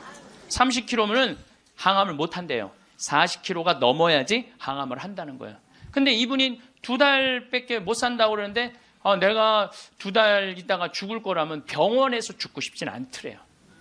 그러니까 2달 동안 먹지도 입지도 못했던 거야. 이 자매가. 그래갖고 이제 생태마을에 8월 달에 온 거야. 우리 생태마을에 머물고 싶어갖고. 경치 좋은 데서 개신교 신자야. 하나님 찬양하고 죽겠다고. 응. 그래갖고 이제 내가 이제 만나러 나가려고 그랬더니 직원들이 신부님 받지 말라고. 지금 방이 예약이 이미 10월, 11월 달까지 다 차가고 그분이 받으면 안 된다고. 절대 받지 말라고 그러는 거예요. 내가 또 마음이 약해갖고 잘 받거든요. 그러니까 이제 직원들이 이제 그 마음 약해질까봐 받지 말라고. 근데 내가 딱 마당에 나가서 그 자매를 딱 봤는데 이뻐.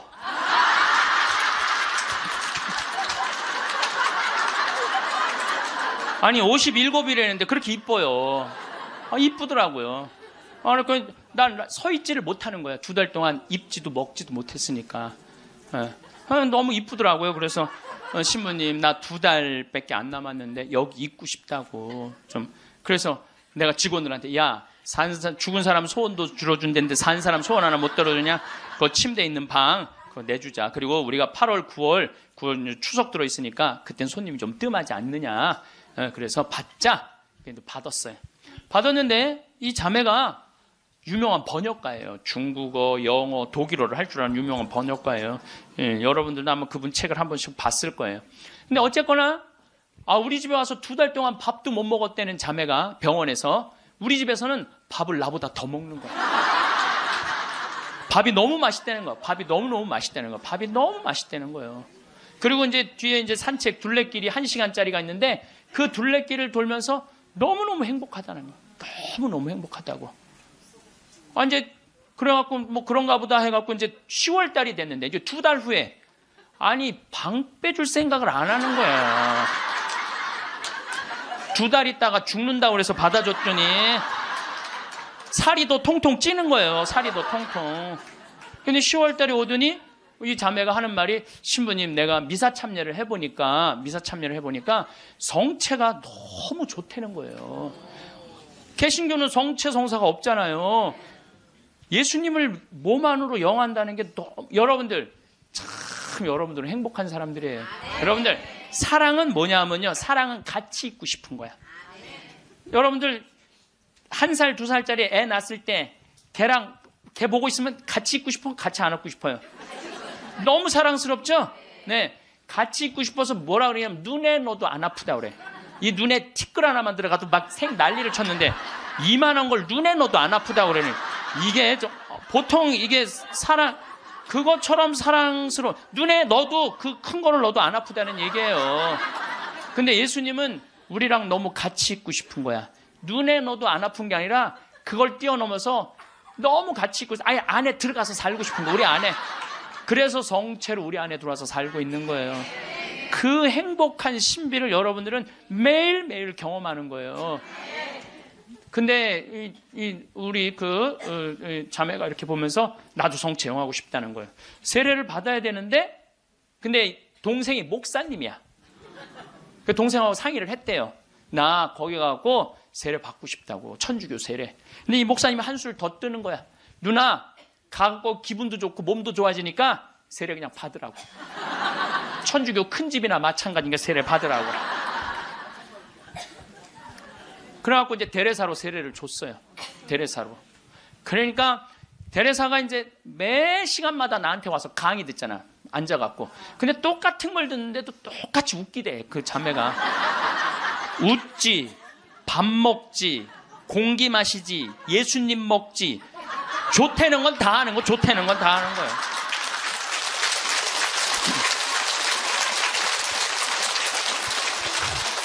제가 시작 기도로 바친 게 이 자매가 나한테 메시지를 보낸 거예요. 네. 암이라고 하는 무서운 병을 만나면서 비로소 하느님을 만나게 되었습니다. 그 전까지는 교회도 잘 안 나갔대요. 관념이나 추상적인 존재로서가 아니라 매일매일의 삶과 고통 속에서 이전에 중요하다고 생각했던 것들이 얼마나 덧없음도 알게 되었고 저를 겸손하게 만드신다는 걸 감사하고 있습니다. 이 세상에서 내가 누구인지 하느님과 나의 관계에 대해 보다 깊이 이해하게 되었습니다. 나 자신의 한계를 처절하게 경험했고 깊은 실망도 알게 되었습니다. 그럼에도 희망이 얼마나 소중한 것인지 조금 알게 된 것 같아요. 그리고 항상 사람들 속에서 서로 보살피며 살아야 한다는 것을 비로소 알게 되었습니다. 우리 생태마을에서 살면서요. 너무너무 삶을 그리고 이분이 그런 거예요. 2달 동안 그냥 하느님 속에서 살다가 죽겠다고 찬양하면서 그러면서 점점 건강이 12월 달이 돼도 방 뺄 생각을 안 하는 거예요. 온몸에 암이 다 퍼졌다는 사람이. 그래서 이제 12월 마지막 제주는 내가 너무 강의가 많으니까 이제 마지막 제주는 쉬어요. 오늘부터 21일까지 하루도 안 쉬고 강의를 하는 거예요. 21일까지. 그러니까 대림 여러분들 피정한다고 그냥 여기서 부르고 저기서 부르고 그러니까 근데 예수님 내가 그래 대림 때 항상 예수님이 난 12월 10일 날 태어났으면 좋겠어. 너무 힘들어. 그래서 25일부터 30일까지는 제가 쉬어요. 근데 쉬면서 이제 평창에 이제 오늘도 새벽에 눈이 와갖고 그냥 직원들이 눈을 다 쓸었거든요. 그래서 이제 마지막 주 쉬면서 집에서 뭐 할 일이 별로 없잖아요, 또. 그러니까 우리 직원들한테 저녁 먹고, 야, 영화 보러 나가자. 우린 또 영화를 보려면 원주로 나가야 돼. 1시간 한 20분 정도 운전을 해서 영화를 딱 이제 보러 갔는데 직원들 다 데려가는데 테레사가 눈에 밟히는 거야. 혼자 놔두고 가기가 그렇잖아요. 그 큰 건물에. 그래서 테레사도 같이 가자. 그래서 이제 테레사하고 같이 영화를 보러 갔어요. 근데 내가 영화를 보러 갔는데 영화를 잘못 골랐어. 영화를 이렇게 단편 영화를 골라야 되는데 1년에 한 편씩 나오는 영화에 2편을 데려간 거예요. 반지의 제왕, 호빗 뜻밖의 여정, 스마우그의 폐허라는 2편을 데려간 거예요. 이 난쟁이들이 잃었던 왕국을 찾으려고 막 하다가 보물을 찾아야 되는데 그 굴 속에 용을 깨우면 안 되는 거야. 근데 용을 깨운 거야. 화가 난 용이 막 날개를 펼치고 이제 마을을 다 불살려고 날개를 딱 펼치고 입을 쫙 벌리다가 영화가 끝나요. 이건 이제 언제 봐야 되느냐면 내년에 봐야 되는 거, 내년에. 영화가 끝나고 데레사한테 미안하더라고. 데레사한테. 이제 언제 죽을지 모르는 데레사를 데리고 와갖고 그걸. 그래서 내가 빈말로 데레사한테 얘기했어. 데레사, 우리 내년에 누구 또 보러 오자. 난 빈말로 얘기했는데 데레사는 진지하게, 네, 신부님 또 보러 와요. 그러는 거예요. 그러나 한 1, 2월 달 해외 강의 성지순례 때문에 생태마을을 2달 동안 비웠어요. 2달 만에 왔는데, 데레사가 30kg짜리 데레사가 42kg가 된 거야. 얼굴이 삐쩍 말랐을 때도 이뻤는데 완전히 얼굴이 우리 집에 왔을 땐 흑 색깔이었는데 복사꽃 색깔로 바뀐 거야. 예. 그런데 그 데레사는 그렇게 좋아졌다가 지난 10월 마지막 주에 세상을 떠났어요.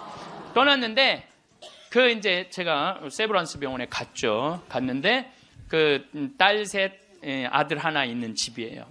근데 막내 여동생이 그 언니 마지막 임종을 지켰는데 그 목사님도 제가 만났어요.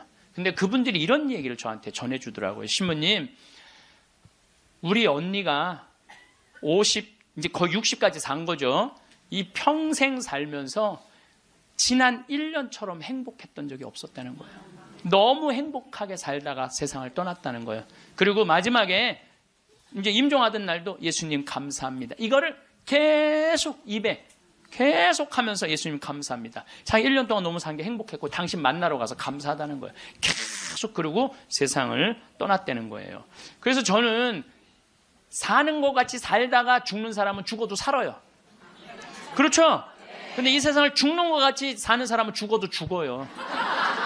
죽어도 죽는 거예요. 그래서 데레사가 그렇게 참 예쁜 모습으로 세상을 떠나는 걸 보면서 우리가 오래 사는 게 문제가 아니야.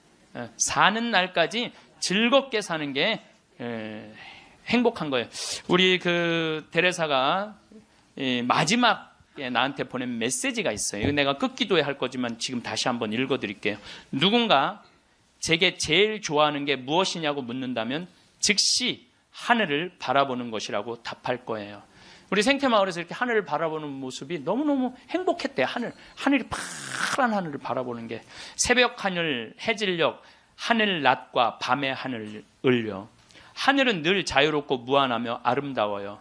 하늘을 보면 주님께 삶을 주신 그 사랑에 감격해서 울고 싶고 웃고 싶어요. 하늘을 바라볼 수 있게 하신 그 사랑이 감사합니다. 라고 이렇게 나한테 아름다운 많은 시들을 보내면서 번역가였으니까 이렇게 해서 이제 데레사는 세상을 떠났어요. 여러분들 죽음을 미리 앞당겨서 죽지는 마세요. 살아있는 동안 삶을 즐기고 죽을 때 죽음을 받아들이는 훈련이 필요합니다. 저는 저도 아주 그런 거하고 상관없는 이 위암 아주 초기 환자였어요. 그래서 위를 3분의 1을 잘라냈어요. 근데 5년 전이죠, 이제. 그런데 내가 그러고 난 다음에 사는 게 모든 게 감사해. 살아있는 게 감사해. 살아있는 게. 내가 제일 그 삶을 많이 누리고 느끼고 살고는 있지만은 제일 행복할 때가 언제냐면은 이제 아침에 읍내 목욕하러 나가요. 이제 우리는 읍내 목욕탕이 이제 한 8km 되니까 운전을 한 10분 정도 하면은 목욕탕에 6시에 딱 가면은 우리 또 시골은요, 전날 청소하는 사람이 다 탕을 닦아놓고 물을 안 받아놓고 가요. 내가 딱 가면은 탕에 물을 내가 제일 먼저 물을 틀어서 물을 받아. 그래갖고 이제 물을 받아갖고 샤워를 하고 탕 안에 그 제일 깨끗한 찬물에 몸을 쫙 담그면은요, 온몸이 너무 편안한 거야. 거기서 이제 묵주기도 5단을 일단 하고 묵주기도 5단을 하고 이제 나와서 딱 운전을 하고 평창 읍내에서부터 우리 집까지 오는 길이 내내 옆에 강이 있어요. 딱 하면요, 아침에 물 한 개가 산에 쫙 걸려 있고 백로가 쫙 날아가고 강물 소리 듣고 그 바람을 맞고 있으면요, 살아있는 게 이렇게 행복한 거구나. 이게 돈 드는 일이 아니에요. 우리가 삶을 얼마든지 누리고 느끼고 생명을 누리고 살 수 있어. 우리가 그걸 할 줄 모르는 게 문제인 거예요. 할 줄 모르는 게. 여러분들도 오늘 이렇게 와서 강의 들으니까 삶이 생명감이 좀 느껴지지 않아요? 네. 그래서 집에 있으면 안 되는 거예요. 집을 나가야 되는 거 무조건. 네. 집에 있으면 우울증밖에 걸릴 게 없는 거예요. 네. 제가 여러분들 죽을 때 가족들 모아놓고 나는 내가 처음 자전거 탈 때 아빠가 뒤에서 잡아주고 너 혼자 이렇게 자전거 처음 탔을 때 아빠는 얼마나 행복했는지 몰라. 죽을 때 아빠가 자식한테 이렇게 얘기하는 거죠. 내가 너희들 손잡고 우리 생태마을 국장하고 아들 둘하고 3, 4년 전에 스페인 산티아고 600km를 걸었어요. 우리 국장은 한 달 동안. 그게 내가 보기에는 죽을 때 내가 너희들하고 그때 걸었을 때 너무너무 행복했어. 이런 말을 할 때 여러분들 멋있게 죽는 거예요. 안 죽으려고 이리 도망다니고 저리 도망다니고 그냥 풀뿌리 캐먹고 그냥 죽은 건지 산 건지도 모르고 그냥 이러고 살다가 죽지 말라는 거예요, 여러분들. 김수환 추기경님이 돌아가실 때 고맙습니다. 사랑하십시오. 참 멋있게 죽잖아요. 그러니까 여러분들도 죽을 때 좀 제발 멋있게 죽어. 죽을 때 좀 멋있게 죽어야 될 것 같아요. 내가 지난 6월 달에 필라델피아에 강의를 갔었어요. 강의가 끝나고 이제 버지니아로 옮겨가려고 그러는데 이 기차를 타고 가려고 그러는데 젊은 부부들이 뭐 젊었다고 그래야 한 45, 6 된 부부들이 신부님 저희들이 모셔다 드릴게요. 뭐 뿌레젤이라는 가게를 하는 분이에요. 아니 가게는 어떻게 하고? 직원들이 알아서 해요. 뿌레젤이라는 건 뭐냐면은 밀가루에다가 소금 넣어서 굽는 빵이에요. 이게 하나에 300원이야. 그걸 5개를 묶어요. 그래갖고 그게 그냥 필라델피아는 흑인이 많이 살아요. 그걸 먹고 허기 우리 김밥같이 먹는 거야. 김밥같이. 예. 그래서 이제 그럼 고맙다고 한 3시간 반, 4시간 걸리는 거리니까 차를 타고 가는데 이런 얘기 저런 얘기 이민 중에 어려웠던 얘기 행복했던 얘기 많이 하는데 참 그 두 부부가 나한테 기가 막힌 얘기를 해주더라고요. 한참 뿌레째를 구워서 팔면서 대출도 갖고 그러는데 하루는 완전히 늙은 흑인 하나가 찾아왔대요. 그러니 뿌레젤 300개를 주문을 하더래요. 그래서 내일 갖고 갈 거냐? 그랬더니 아니 오늘 갖고 갈 거야. 아니 당신 2시간이나 기다려야 되는데 기다릴 수 있느냐? 난 기다릴 수 있다고 그러더래. 직원들이 막 눈총을 주더래요. 미국은 다 예약 문화거든.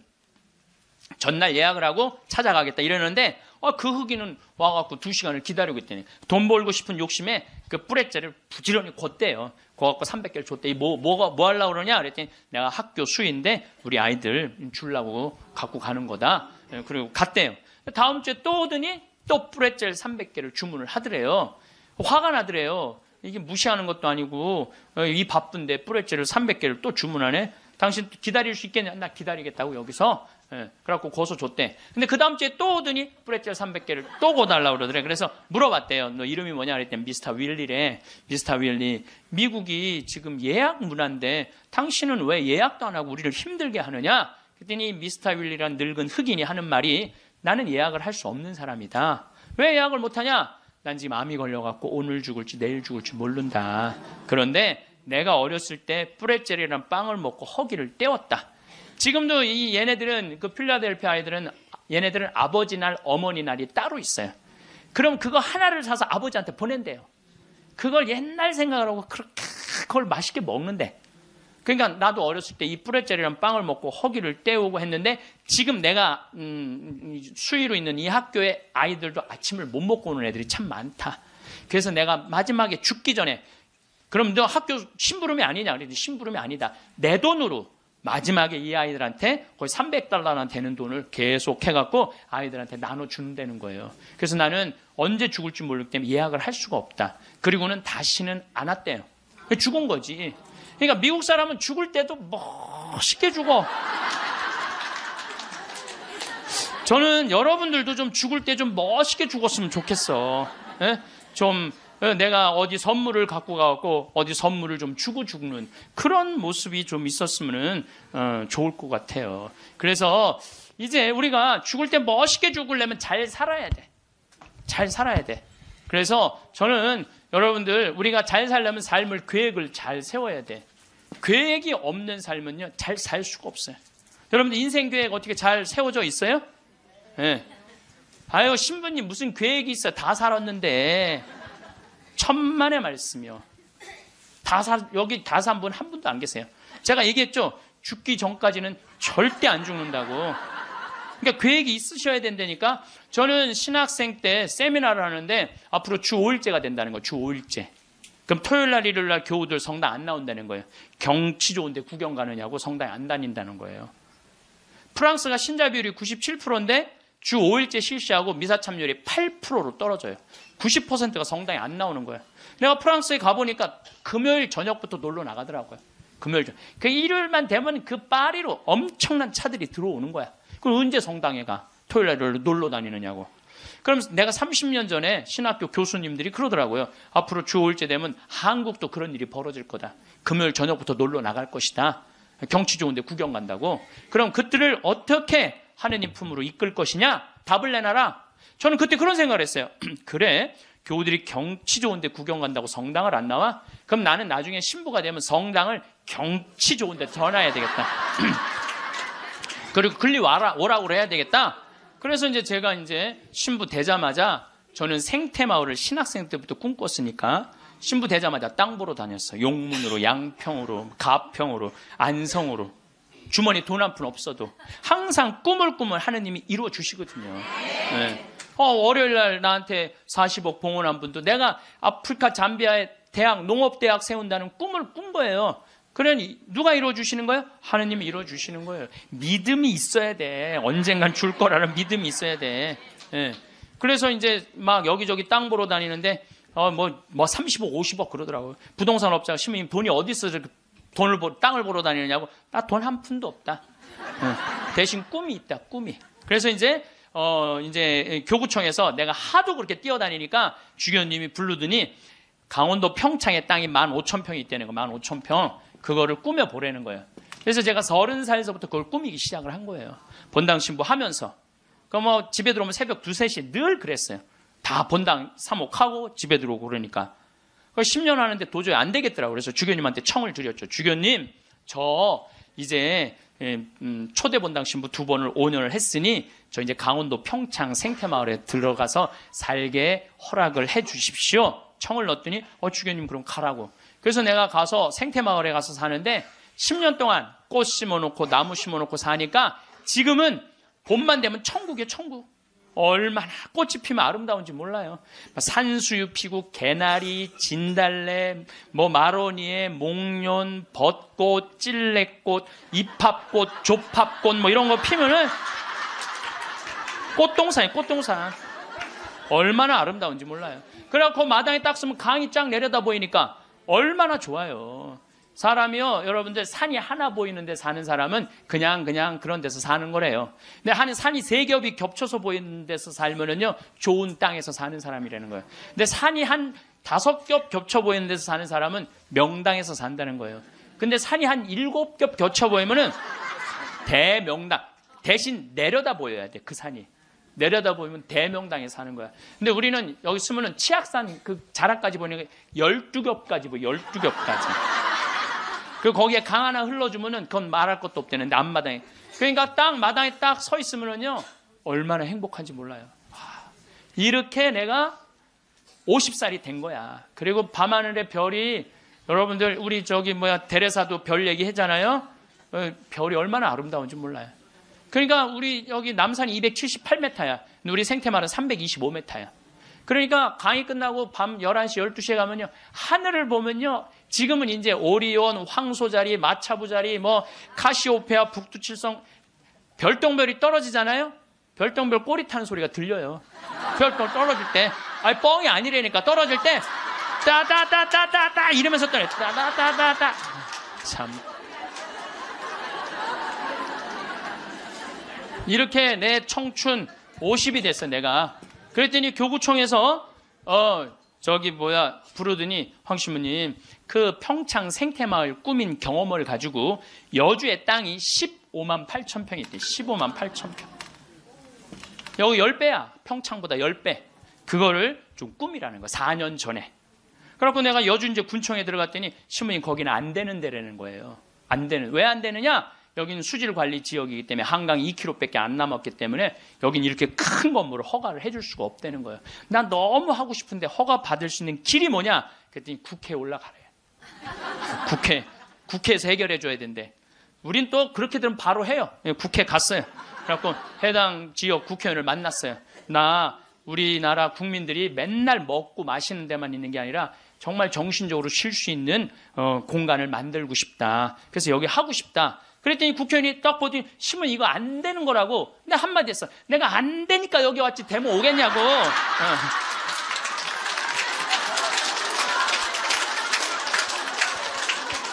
그때 마침 그 국회의원이 아주 열심한 천주교 교우였어. 고민을 많이 하더라고요. 그러더니 그러면은 군수님하고 얘기를 해보고 연락을 드리겠다고. 그래서 이제 기다렸죠. 일주일 후에 연락도 빨리 오더라고. 아주 능력 있는 국회의원이야 보니까. 전화 오대. 신부님 우리가 군수님하고 거기 이제 폐수 처리 용량이라는 게 있어요. 그거를 할당을 해주기로 했다고. 열심히 해보시라고. 나는 그냥 그러면 끝나는 줄 알았어요. 너무 좋았는데 이게 또 이제 다시 허가 기간이 경기도청으로 넘어가는 거야. 경기도청에 가니까 이게 또 난감한 거야. 근데 마침 내가 또 경기도 기관장들한테 아침 먹고 하는 강의를 했었어요. 도지사 있고 뭐 법원장, 경찰청장, 무슨 뭐 세무서장, 뭐 국회의원들, 뭐 또 뭐 무슨 시장들 다 모였는데 강의를 아침에 하는데 끝나고 난 다음에 도지사님이 차 한 잔 마시자고 그래서 마시면서 이 도지사님이 그러더라고요. 신부님 되게 기관장들이기 때문에 아침 먹고는 다 간대. 근데 끝까지 들은 게 신부님이 처음이라는 거야. 신부님 너무너무 우리한테 유익한 강의를 해줘서 너무너무 감사하다고. 혹시 필요한 거 있으면 말을 하라고. 내가 필요한 거 있다고. 나 필요한 거 있다. 내가 지금 여주에 생태마을을 꾸미는데 이게 너무 힘들다. 그랬더니 딱 도지사님 다 알아듣더니 바로 환경국하고 얘기를 하더니 막 행정실장 부르더니 일사천리로 그 자리에서 또 군수님한테도 전화해갖고 신부님 하는 일 도와주라고. 그래서 너무 나는 또 그러면 끝나는 줄 알았어. 그랬더니 그거보다 더 어려운 기관이 뭐냐면은 한강유역관리청이에요. 거기서 부정적인 의견이 나오면 안 되는 거예요. 거기 갔는데 안 된다는 거예요. 다 안 된다는 거 하여튼 다 안 된다는 거예요. 그래서 갔는데 그 이제 판시관이 7급 공무원인데 여자야. 남자는 이렇게 쑤시고 저렇게 쑤시면 어떻게 되는데 여자는 뭐 어떻게 할 길이 없잖아요. 그래갖고 신부님 여기는 안 되는 이유를 쭉 설명을 하더라고. 그런데 난 여기 너무 하고 싶다. 생태 공원도 조성하고 맨날 내가 프랑스 떼제 공동체를 가보니까 한 주에 3,000명씩 와서 피정을 하고 가는 거예요. 한 주에 3,000명. 그러니까 걔네들은 정신적인 훈련을 너무너무 많이 하는 거예요. 근데 우리나라는 그런 데가 거의 없는 거야. 그래서 우리 천주교 교우들도 그래서 저 여주는요 피정 기간이 월요일부터 주일이야. 일주일 동안 하는 거야. 일주일 동안. 그래서 찬송도 하고 미사 참례도 하고 강의도 듣고 밭에 나가고 잠깐 일도 하고 이런 얼마나 여러분들 시간 많잖아. 그러니까 가격은 최대한 낮추면서 우리 교우들이 그런 정신적인 걸 하고 싶다. 그랬더니 신부님 사실 저는 신자도 아니고 우리 엄마 아버지도 신자가 아닌데 신부님 우리 엄마 아버지가 평화방송만 본다는 거예요. 신부님 강의만. 자기도 몇 번 봤대. 봤는데 신부님 생각이 좋아서 내가 긍정 의견을 내겠다고. 넘을 산을 다 넘은 거야. 얼마나 행복한지 몰라요. 그런데 진짜 큰 산이 하나 있더라고. 주민들이 결사 반대하는 거예요. 주민들이 한 105호 정도 되는데 그 부평리 주민들이 안 된다. 결사 반대는. 그래서 야 이거 결사 반대하면 안 되는데 그래갖고 내가 이제 주민들 이제 마을회관에 만나자 그랬어요. 딱 만났는데 눈빛이 결사항전의 눈빛이 있더라고요. 결사항전의 눈빛이.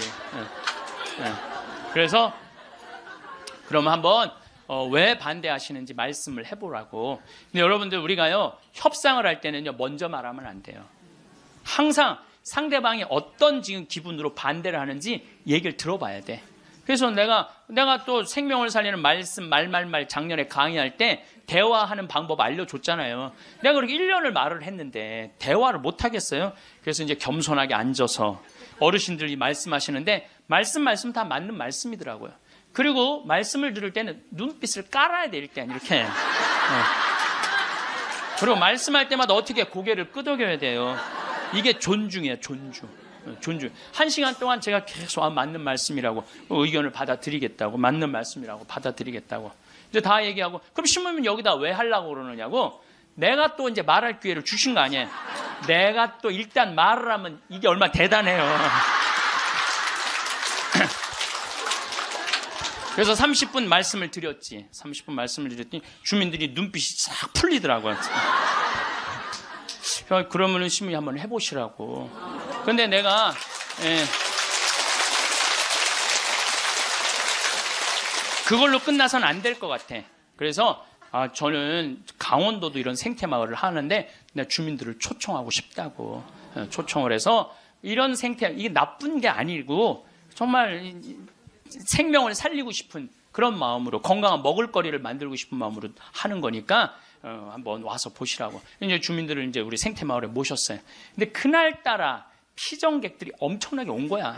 그날따라. 그래갖고 막 우리 지역 농산물 다 유통을 하거든요.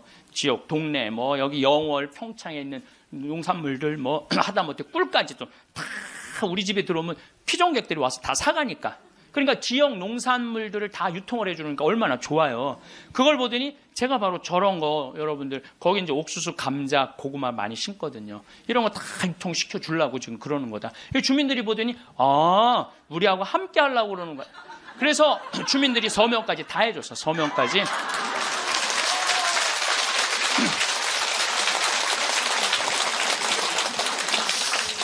나는 보통 텔레비전 보면 막 반대할 때 막 결사반대 막 피 같은 거 막 써놓고 막 그리고 서로 막 죽기 살기 까무러치기로 싸우는 거 보면 이해가 안 돼. 왜 말로 하면 될 걸 왜 싸우는지 이해가 안 가. 나도 양보할 걸 많이 양보를 했어요. 왜냐하면 거기에 주민들이 나는 그 산을 좀 넓은 농토를 하려고 하는데 산을 보존해달라고 그러더라고. 맞는 말씀이잖아요. 그래서 산 보존하는 걸로 하고 이제 거기서 이제 말을 좀 해서 이 사람이 말을 타면은요, 그 말을 키우고 싶은 이유 중에 하나는 왜 말을 키우고 싶으냐면 장애자들이 말을 타면은 이 치료가 굉장히 좋아요. 그래서 장애인 협회에서 나한테 와갖고 신부님 말을 좀 하면은 말 탈 공간이 없다는 거예요. 지금 수도권은 너무 비싸고. 근데 여긴 땅이 15만 8천 평 아니야. 15만 8천 평. 그러니까 좀 해달라고 그래서 그거 하려고 그러는데 말 똥 냄새가 마을에 오면 불편하다. 그것도 내가 포기했어요. 그러니까 원하는 걸 다 해준 거죠. 내 것만 한데 협상이라는 거죠. 내 걸 포기하는 게 협상이에요. 네, 그래갖고 이제 아마 내년부터 이제 이 생태마을을 이제 꾸미게 될 거예요. 그러니까 난 60살까지 일이 기다리고 있는 거예요. 60살까지. 남들은 60살 되면 명퇴한다, 조퇴한다 그러는데 나는 일이 기다리고 있으니까 얼마나 좋아. 사람은요, 꿈꾸는 사람이 행복한 거예요. 꿈꾸는 사람이. 여러분들 과거에 매달린 사람 불행한 사람. 과거. 내가 그때 이 인간을 만나지 말았어야 되는데. 여러분들 그거 후회해봐야 그 인생 돌이켜져요? 돌이켜지는 게 아니에요. 우리가 과거에 매달린 사람이 우울증에 걸린다니까요. 그때 내가 삼성전자 주식을 사뒀어야 되는데 3만 원 할 때 사뒀어야 돼. 3만 원 할 때 3만 원 할 때 사뒀으면은 지금 150만 원 왔다 갔다 하잖아요. 3억 여기 막 3억 원어치 사놨으면 150억 된 거 아니야. 150억. 여러분들 아까도 말씀드렸지만 과거에 집착하는 사람은요 불행한 사람이에요. 과거에 내가 아주대학 환경공학과 대학원 다녔거든요. 거기 너무너무 재미난 일거리가 있어요. 하나가 뭐냐면은 그 옆에 유신고등학교라고 있었어요. 근데 지금은 아주 좋은 고등학교였는데 처음에 이제 막 그 지역에서 막 시골에서 이제 오는 애들이 꼴뚱한 애들이 참 많은 거예요. 담임 선생님이 그랬대요. 이 바보들아, 저기 이 등록금 학비 이거 있으면 앞에 땅 그때 거기가 한 평에 100원 했거든요. 30년 전 이거나 사두라고 이 바보들아. 맨날 선생님 그랬대요. 그런데 30년이 지난 지금 거기는 한 평에 3천만 원이야. 그럼 이제 난 애 나이 뭐 한 4-5살 위아래 그때 공부 못했던 애들이 이런 말을 하는 거. 그때 담임 선생님 말을 들었어야 되는데. 여러분들 그럼 30년 전으로 돌아갈 거야? 어떻게 할 거야? 과거에 매달린 사람은 불행한 사람이에요. 미래를 꿈꾸는 사람이 행복한 거예요. 미래를 꿈꾸는 사람. 계획이 있어야 된다는 거예요. 삶에는 계획이 있어야 된다는 거예요. 오늘도 황창현 신부님의 행복 특강 잘 들으셨나요? 이어서 나이 들수록 들으면 도움이 되는 지혜의 말씀을 들려드리겠습니다. 첫 번째는 항상 웃어야 합니다. 버스나 지하철의 노인들을 잘 살펴보면 다들 어딘가 불편한 인상을 하고 있습니다. 온난 미소를 가진 노인을 찾아보기가 힘듭니다. 늙은 얼굴은 내 인생의 성적표라는 말이 있습니다. 불만과 짜증을 얼굴에 가득 담고 있다면 내 인생의 성적이 그만큼 안 좋은 것입니다. 일부러라도 웃어서 웃는 얼굴을 만드는 것이 정말 중요한 매력 포인트입니다. 웃는 것은 인상을 좋게 만들기도 하지만 건강에도 도움이 된다고 합니다. 미국에서 100세 이상 장수한 노인들의 비결을 연구했는데 긍정적인 생각을 가지고 항상 웃는 사람들이 많다고 합니다. 인체는 웃을 때 면역력이 올라간다고 합니다. 늙어서 웃을 일이 별로 없더라도 억지로라도 웃음으로써 매력도 생기고 건강도 좋아진다고 하니까 한번 꼭 실천해 보시면 좋겠습니다. 한 연구 결과에 따르면 웃으면 복이 온다는 말이 증명되었다고 합니다. 우리가 웃게 되면 세포에 자극을 주고 성장 효과를 주게 됨으로써 그만큼 더 건강해지기 때문입니다. 주위 사람들에게도 우리같이 항상 자주 웃으면서 살자라는 말을 자주 하면 나뿐만 아니라 주위 사람들까지 함께 좋아지는 것이라는 사실을 꼭 잊지 마세요. 웃으면 인상도 매력적으로 바뀌고 건강도 좋아지고 복이 옵니다. 두 번째, 이러쿵저러쿵 따지고 가르치려고 하지 마세요. 나이가 들수록 불평불만을 늘어놓는 것은 추하고 흉한 행동입니다. 주위에 꼭 이런 사람이 있습니다. 다들 떠오르는 사람이 한 명쯤은 있으시죠. 이미 습관이 되어버려 성숙하지 못한 행동을 하게 됩니다. 뇌과학 전문가들은 습관적인 불평불만이 우리 건강과 마음을 해친다고 합니다. 불평불만을 계속할수록 우리의 뇌는 더 부정적으로 생각하게 되기 때문입니다. 코끼리를 생각하지 말라고 하면 코끼리가 생각나는 것처럼 부정적인 말과 생각은 더 큰 부정적인 결과를 가지고 오게 됩니다. 이런 생각을 가지고 남을 대하면 어떻게 될까요? 주변 사람을 잃게 되는 결과를 가져올 수 있습니다. 자기가 옳다고 과시하며 남을 가르치려고 하는 것은 병입니다. 내가 아무리 옳다고 생각하는 것도 남의 생각에는 옳지 않을 수 있기 때문입니다. 앞으로 얼굴을 계속 보면서 잘 지내야 하는 자일수록 더욱 조심해야 합니다. 인간은 간섭을 싫어하는 존재입니다. 누가 원해서 옳은 말을 해달라 해도 지적을 받으면 기분이 나쁜 것이 본능인 것입니다. 하물며 원하지도 않는데 이러쿵저러쿵 따지면 어떤 기분이 들까요? 그래서 그저 조용히 말을 아끼는 것이 좋다는 것입니다. 세 번째, 품격을 지키려고 노력하세요. 노인이라고 다 똑같은 노인이 아닙니다. 돈이 많아도 품격이 없는 사람들이 많은데요. 핀란드 속담에는 이런 말이 있습니다. 외모는 신이 결정하고 옷은 재력이 결정하며 품성은 의지가 결정한다. 품성과 품격은 재력과 상관없다는 말입니다. 따라서 우리는 삼가야 할 일을 확실히 삼가해야 합니다. 첫째, 남과 비교하지 않는다. 둘째, 남의 행복을 기뻐한다. 셋째, 변명하지 않는다. 넷째, 매사에 좋은 면을 본다. 다섯째, 말을 아낀다. 이런 행동을 통해 우리의 품격을 더 멋지게 만들 수 있습니다. 공공장소에서 시끄럽게 떠들거나 음식을 먹을 때도 쩝쩝거리면서 먹으면 주위에서 봤을 때 품격 없는 사람이라고 손가락질 당하기 좋습니다. 품격이라는 것은 우리 의지로 갈고 닦을 수 있는 것이기 때문에 노력으로 바뀔 수 있다는 사실을 기억해야 합니다.